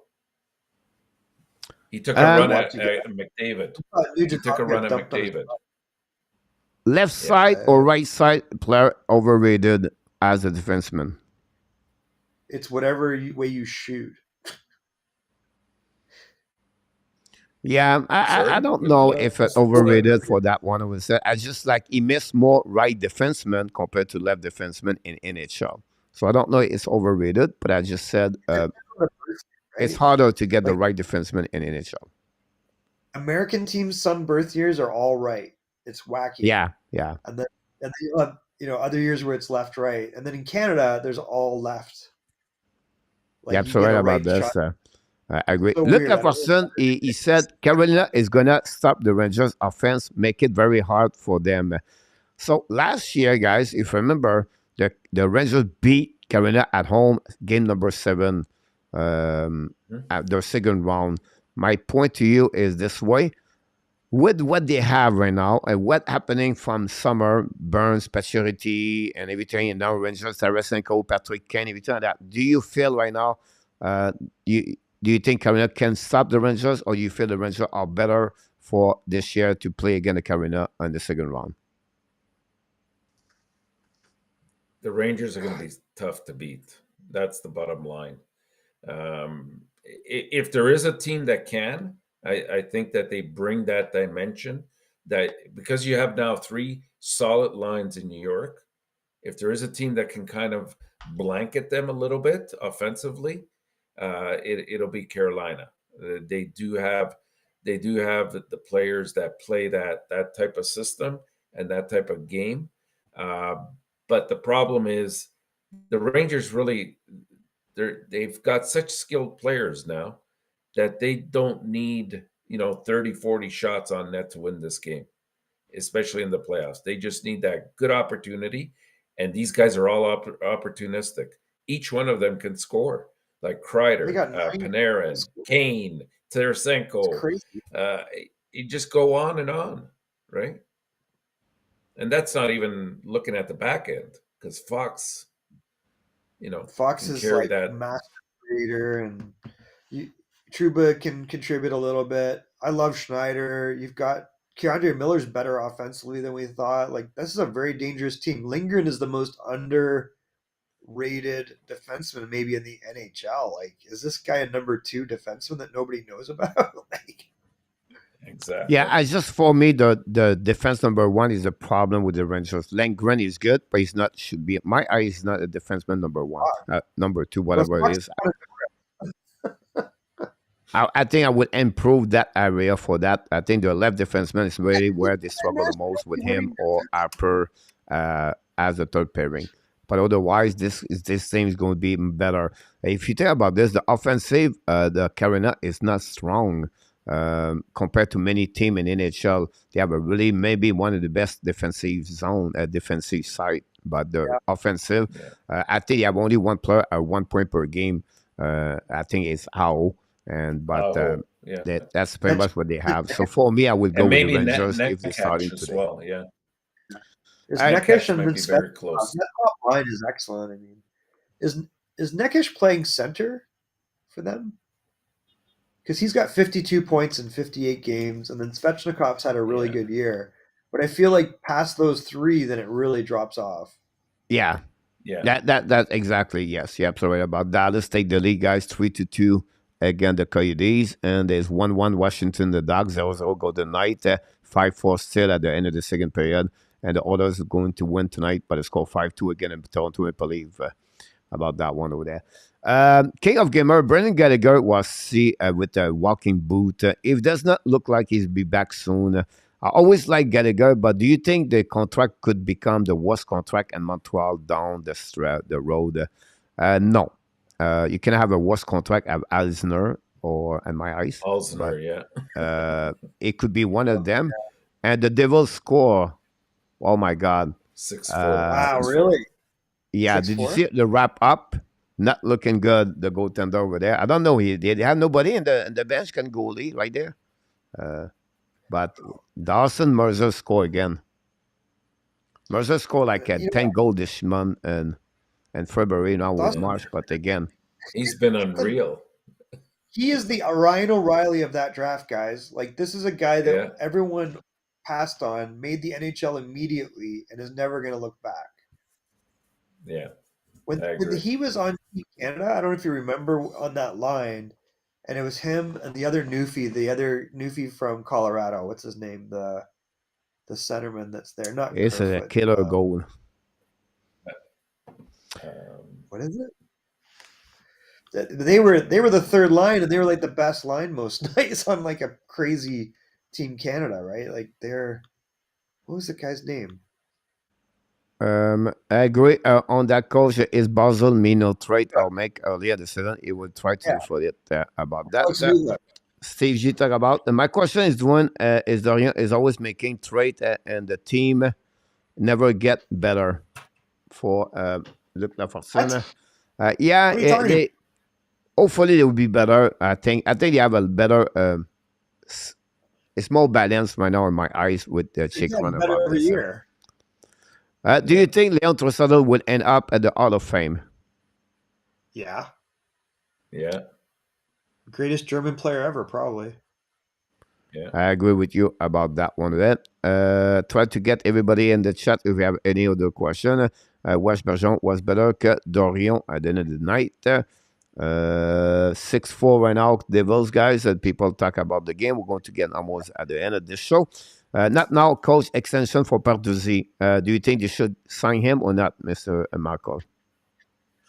I kind of think they should at least extend him 1 year. I mean, this guy was the leading scorer for 2 years. He's scored 30 goals last year for them. He just had crazy injuries that he battled back from.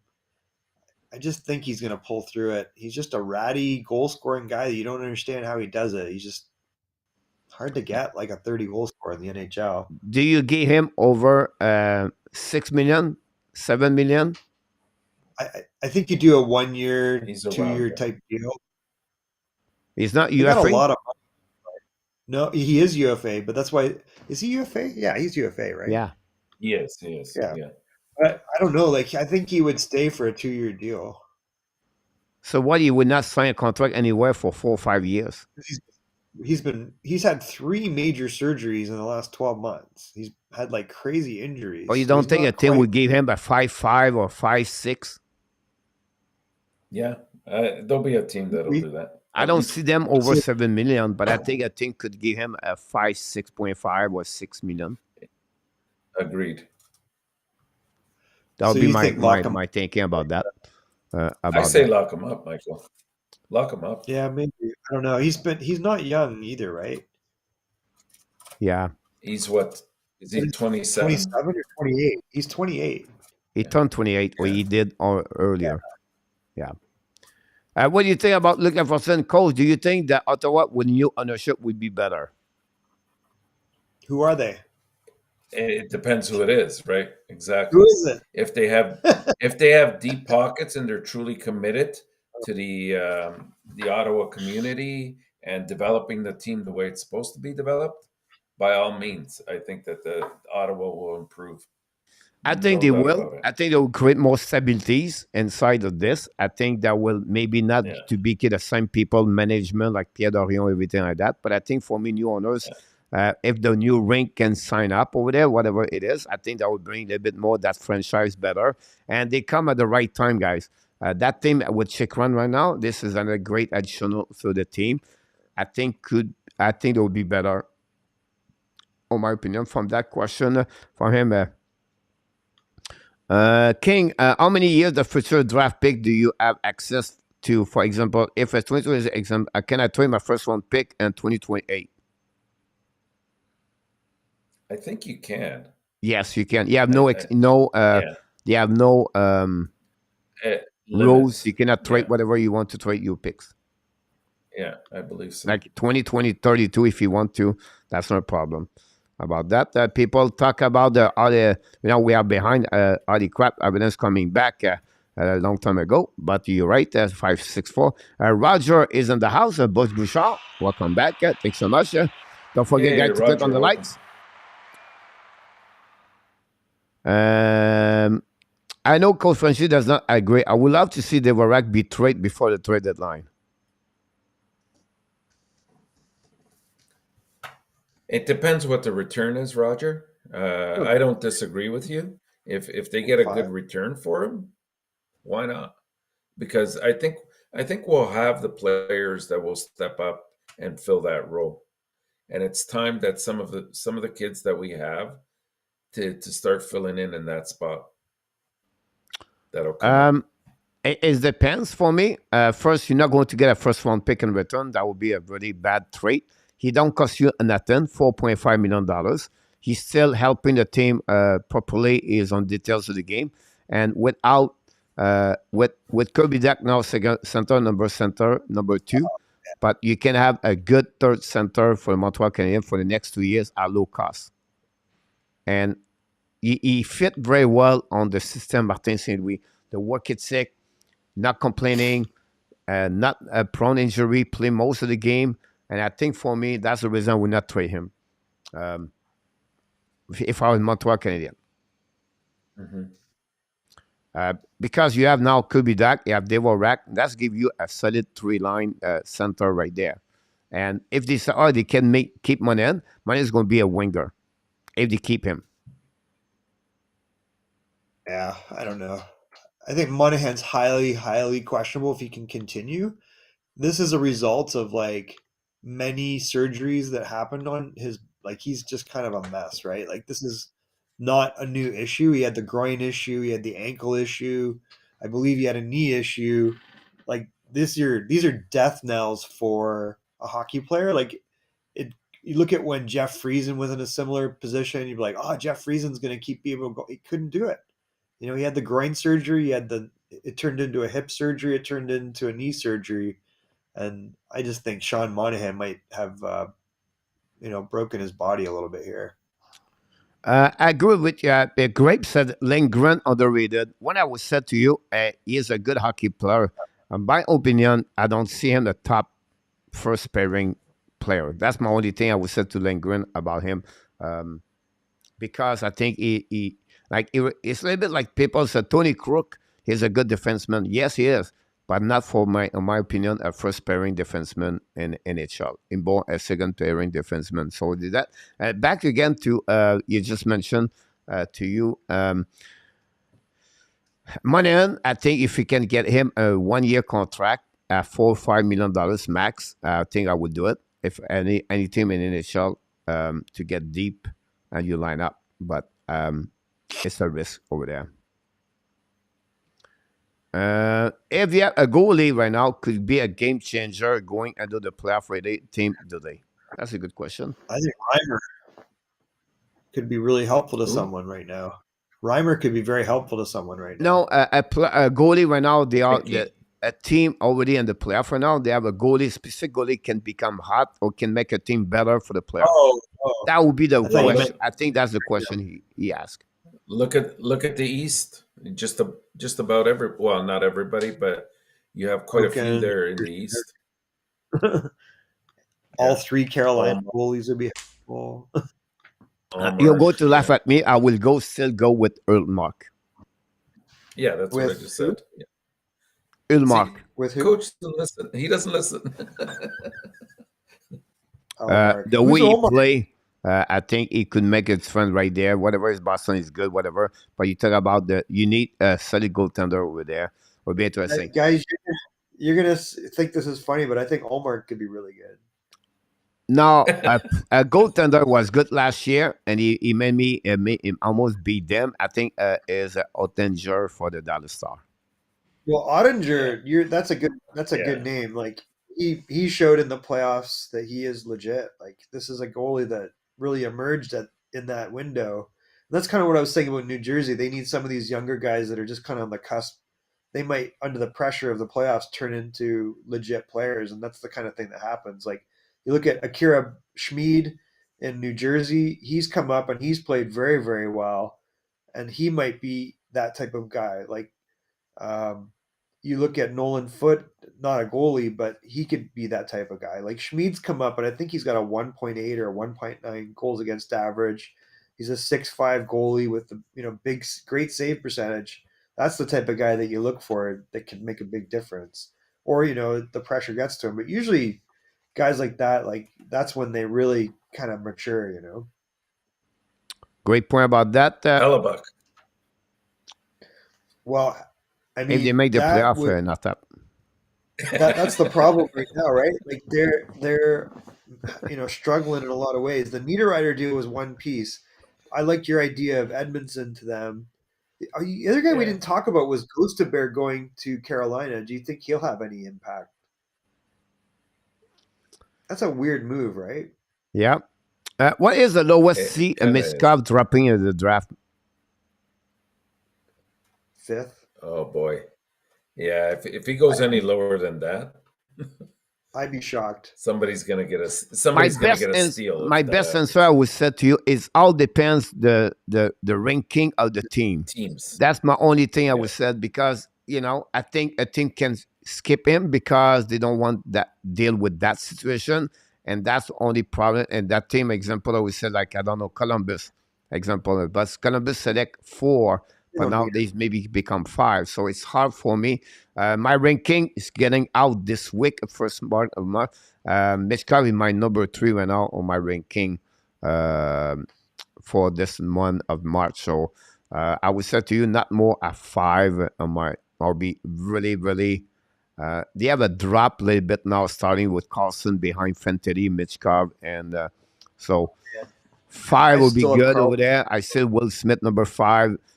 Carlson number 4 now, Michigan number 3, Fantilli, and then Belal. This is my top 5 right now I have, but it's changing a lot. Changing a lot. The last Michael, Charlie Stramel, possibly be out of my first round. Nah, he's not any good. He's going to be out of the first. I think that if you look at the top 4 and you're saying, Bedard first, I think Carlson is better than Fantilli personally, but Fantilli, Carlson, and Michkov are all 2004 birth years. So all should be ready for the NHL, but I think the least ready is Fantilli. And if you look at Michkov, like game-breaking, high skill level, he's now got the opportunity. We saw that crazy goal he scored the other night. And then you look at who's after that. Like nobody touches that top 4. Like you're not going to have Benson or Saleh or Smith or Dvorsky or any of those guys. They are the super elite players right there. For sure. Yeah. Like so I'd be shocked if those players don't come along very long, often. And I think if he drops past 4, I'll be shocked. My point, Michael, is like maybe the pick number 4 is a team doesn't want to deal a lot with Michkov. That would bring Michkov behind. That's the only thing. But I don't see Michkov get out like 7, 8, 9, 10. I don't see that at all. Yeah. There's not a single player to him about that. Play in the NHL next year. Like, is Zach Benson going to play in the NHL? Is Yager going to play in the NHL? Is Saleh going to play in the? None of those guys are going to play next year. And Smith has got high skill, but he's soft, man. I just feel he's like Casey Middlestad. Smith is getting more and more right now. This last tournament in Finland 2 weeks ago, he was the best player over there last week. He's getting better and better and better. Ren Leonard is getting more better too for that. Perrault is getting more recognized about this. His stock market increasing a bit more. We have will there be more splash on the trade deadline? So many big names have already been traded. I'll say yes. A team did not do a lot right now is the Flyers. I think that this is a weirder draft. People are saying, like, you tell me who the best defenseman is in this draft. No, we're talking about the trade deadline. No, sorry, I said the draft. Trade deadline. Yeah, I think you said the draft. Yeah, it's a trade deadline. Do you expect more splash at the trade deadline? So many big names have already been traded. I said the draft. I mean, the one that's there's 2 on Philadelphia in my mind that are big question marks, and I understand why. But one would be Hayes. Yeah, exactly. I think imagine Hayes if he goes to Colorado. You got your second centerman right there. The problem is the money. All said and done. No. So what is he, we're just discussing Arizona's phone is open, Pierre. Yeah, Arizona's line is ready to rock. Many of these teams. Send me the picks. I'll keep the money. But the reason why the Flyers did not trade anybody because of the salary cap they have. That's the problem with GVR. The best 2 players right now they want to trade GVR and Kevin Hayes. Both of them carry on $7 million. He's making too much money. He's what's he at? $7 million? 7.5. 7 million. Wow. Kevin Hayes have 3-4 more years more to go. GVR is UFA. Yeah, but so you would have some trade over there, but would be interesting. Will be about this. King of Gamers said, has been any phone call for Dvorak? Yes, there has been interest for him. Gary Conway asks you, do you think Edmonton management is doing enough to help McDavid to playoff success? Yeah. Why? I don't understand why people think that they're not aggressive. They've improved that team so much. Like, do we forget Zach Hyman? Do we forget, like, it was a risky move bringing in Evander Kane that really paid off? Like, they just moved their number 1 scoring defenseman to get, like, a guy that's had 18 points, but he's big and can skate and chew up minutes. So, I mean, I think they've been very aggressive about pulling in picks. And then the young guys, like, we still have a Dylan Holloway. We still have a Broberg. We still have a Bouchard. Like, they developed these guys internally. So they've been pretty aggressive about moving stuff. You're absolutely about that one over there. Well, who is the Ottawa third goalie? He played a few weeks ago. He was pretty good as well. Sogard No, or I think Forsberg it's a or Molanese. Molanese. I could screw his last name, but Molanese or something like that. Yeah, Bolognese. I think that was a Bolognese. Yeah. Milanese or something like that. Yeah. Really? Yeah. Actually, didn't play too badly. I tried to get That's luck. is Kevin Mandolese. Mandolese. Oh yeah, Kevin Mandolese. Look Yeah. at that, 930 save percentage. That's pretty good, buddy. Yeah. Wow, they've had 6. 8 This is Girard the are Michigan one on the block. All on the block. Grape said about the Flyers, everything like that. That's pretty much we did all night long, guys. We go through everybody on the chat tonight. That's pretty amazing. Anything you want to add before we leave? We have a couple of more minutes. If you have any question, please put the letter Q. We're going to give you a little bit information about what's going on tonight. Michael, you are live. I don't want you on the hot seat right now, but Friday, what are you doing Friday for your show at 11:15? Are you live a little bit longer, or what's going on Friday? Do you want to why don't you because you're going to schedule a morning show, aren't you? I'm still not sure. I'm engaged myself because a lot of right now I don't know what I'm going to do because a lot of trade are gone.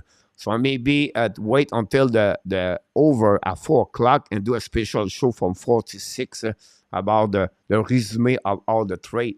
For with my time when I was with you, sometimes you have a lot of slow time, right? You have nothing happening. This year, all the trade have been before that. Like no, they already happened. So I'm just that's what we have. Has to be more of a show analyzing the trades more than likely, but yeah, maybe. I mean, we don't know yet. Brian News talk about Excel Pilika, 6'6" wooden defenseman, a prototype wins prospect for 23 at the highest ranked defenseman in the draft.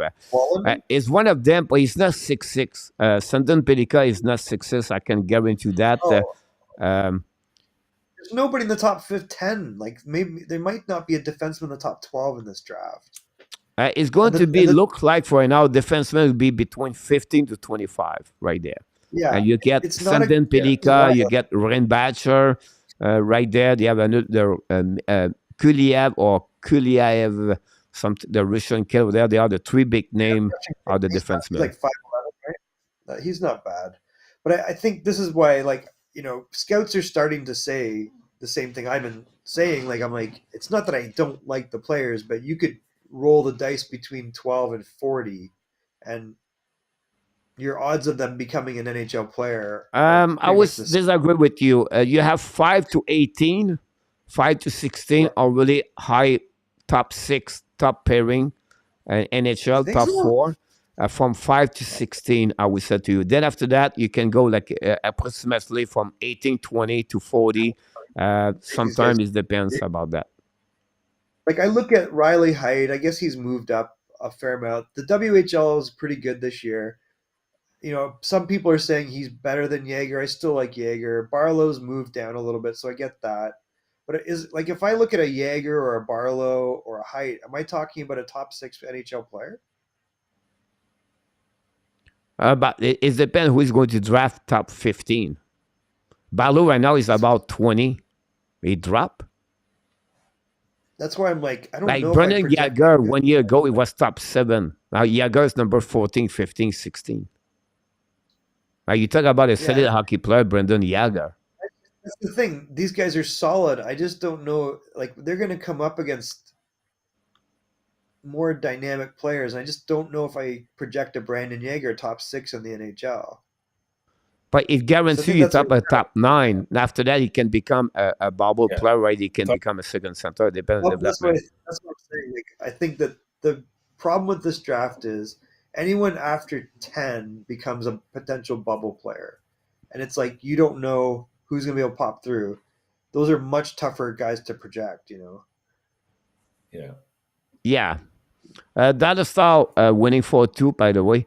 at the end of the game. So it looked like the Dallas Stars are going to win. The Edmonton beat the Toronto Maple Leafs 5-2. Devils still winning after 2 periods, 6-4.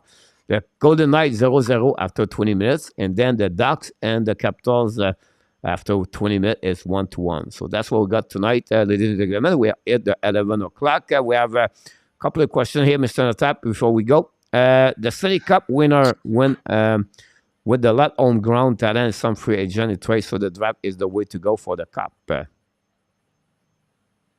Yeah, absolutely. Like you want to build internally first through the draft, and then once you've built enough assets, because you got to keep in mind. I mean, you could have as much as Arizona has all the picks that they have coming up over the next 2 to 3 years. Like realistically, how many of them will turn out to be, top 6 or top 9 players? Like some will never see probably the light of day. And so to build up your assets that way, at least you guarantee that you're going to have a foundation of good prospects. And then you have to hit hard once you've established the core. You have to hit hard the free agency or trades, and see what complements your team in the image that you want to build them. So yeah, that's the route to go for sure. So one way you have to consist with your trade, and then you have to consist with your signature. You are free. It's all three mixed together. I think to get the recipes to win the Stanley Cup. It's not only the danger. The dangerous thing is always finishing in the middle of the pile, because it's not good enough to pick up a great prospect, and you can't really go anywhere. You're stuck in that no man's land. It's one thing to be at the very top, because obviously you have the talent that's there, and it'll take you whatever number of years, 5, 6, 10 years with that core. And if you're at the bottom, that's good as well, because just like Edmonton, you can build up to where they're getting at right now. It's when you're stuck in the middle, you're in and you're out, you're at the bubble of making the playoffs, that you're not going to go very far. So I think that's what Armstrong is trying to do now with St. Louis. He's identified a core of 4 or 5 players that they're going to build around. And he said, okay, I'm getting rid of this, and I'm going to bring in some younger prospects. I'm going to get some draft choices to help me get to that stage as well. And I think that'll be a quick move up. Yeah, absolutely. Great comments about this. We cannot add more about that. It was great analysis. We want to wish Grape a good night. Michael, you have something else to say before you go? Ryan Hofer, I just want to give a shout out to Ryan Hofer. We traded him at the end of our trade deadline in the WHL. He just signed a contract with the Washington Capitals for $850,000 a year. So nice. Traded through the Kamloops along with Olin Zellweger. So congratulations to Ryan Hofer. He was a really good Everett Silvertip for the last 3-4 years, and he's killing it in Kamloops right now. The only reason that Seattle might not, I don't know, Seattle's pretty damn stacked right now, but if Seattle doesn't win it, then Kamloops has probably got the next best chance there with some great players, and he's one of the reasons. So congratulations to Ryan Hofer. That's a pretty good story. Great to hear that. That's awesome to say that. King, I would say to you, it's now Montreal focusing on the brand or the culture and the intensification, what they want to be. So it's no matter they pick 5, 6, 7, 8, 9 for them. It's really what they want to build is their own brand, and they don't compare to anybody else. So yes, possible the top 5 will be better for them, but whatever they pick 6, 7, 8, they believe the winning game and the way they play, the system they want to apply is more important than what they pick 4, 3, or 7 and their eyes at that moment, at least for Martin St. Louis. So I would just bring this to you. But before we leave, ladies and gentlemen, we have a last word. Both of you gave me. The Canada Avalanche just scored at the beginning of the third period, 6-5. This is a game you have to watch right now. Go watch this game at the end. I'm going to see the result tomorrow. But Mr. Michael, tell us what you expect from tonight, right now, until 3 o'clock p.m. One team expect going to make some more trade. Which team it will be? I think Vegas has got to make a move of some sort, and I think I bet you Edmonton's done. I agree. And after, which team am I looking for? Look, don't sleep on Montreal. I still think they have a couple of moves that they're going to make. Nothing big, but they will. Carolina has to do something, right? And Dallas Carolina, has to do something. Stop! You hurt me. And the whole West Conference, wake up, do something. I want to go, guys. I'm going to surprise you. I go with all to Dallas. I go with Pittsburgh. It won't help them. Pittsburgh might. Well, I don't know. Pittsburgh might grab a D. Like, that's a better lineup than we give credit for. Exactly, my friend. Where are they going to grab that D? Where are they going to grab that D? Well, about 12 for Joint and Munson. And there you go. We'll see. Yeah, but we'll see what's happening. Here we go, Michael Divino. Don't forget, everybody, to follow Michael Monday, Wednesday, Friday, 11 o'clock 15 Eastern Time. Greatness inside of you. And in our tap every night, Monday to Friday, 6 p.m. Both of them take some out to be a part of the show tonight. Can wait to see you next time. Until then, be well, be out. Finally, we're not only dominate your day. Finally, we dominate the first half of what, Mr. Our tap? You're 23. Have an amazing, great night, everybody. Thanks so much, both of you, tonight. Good night. Good night, everyone. Thanks, guys. Thanks, guys. Come on, get a grip now.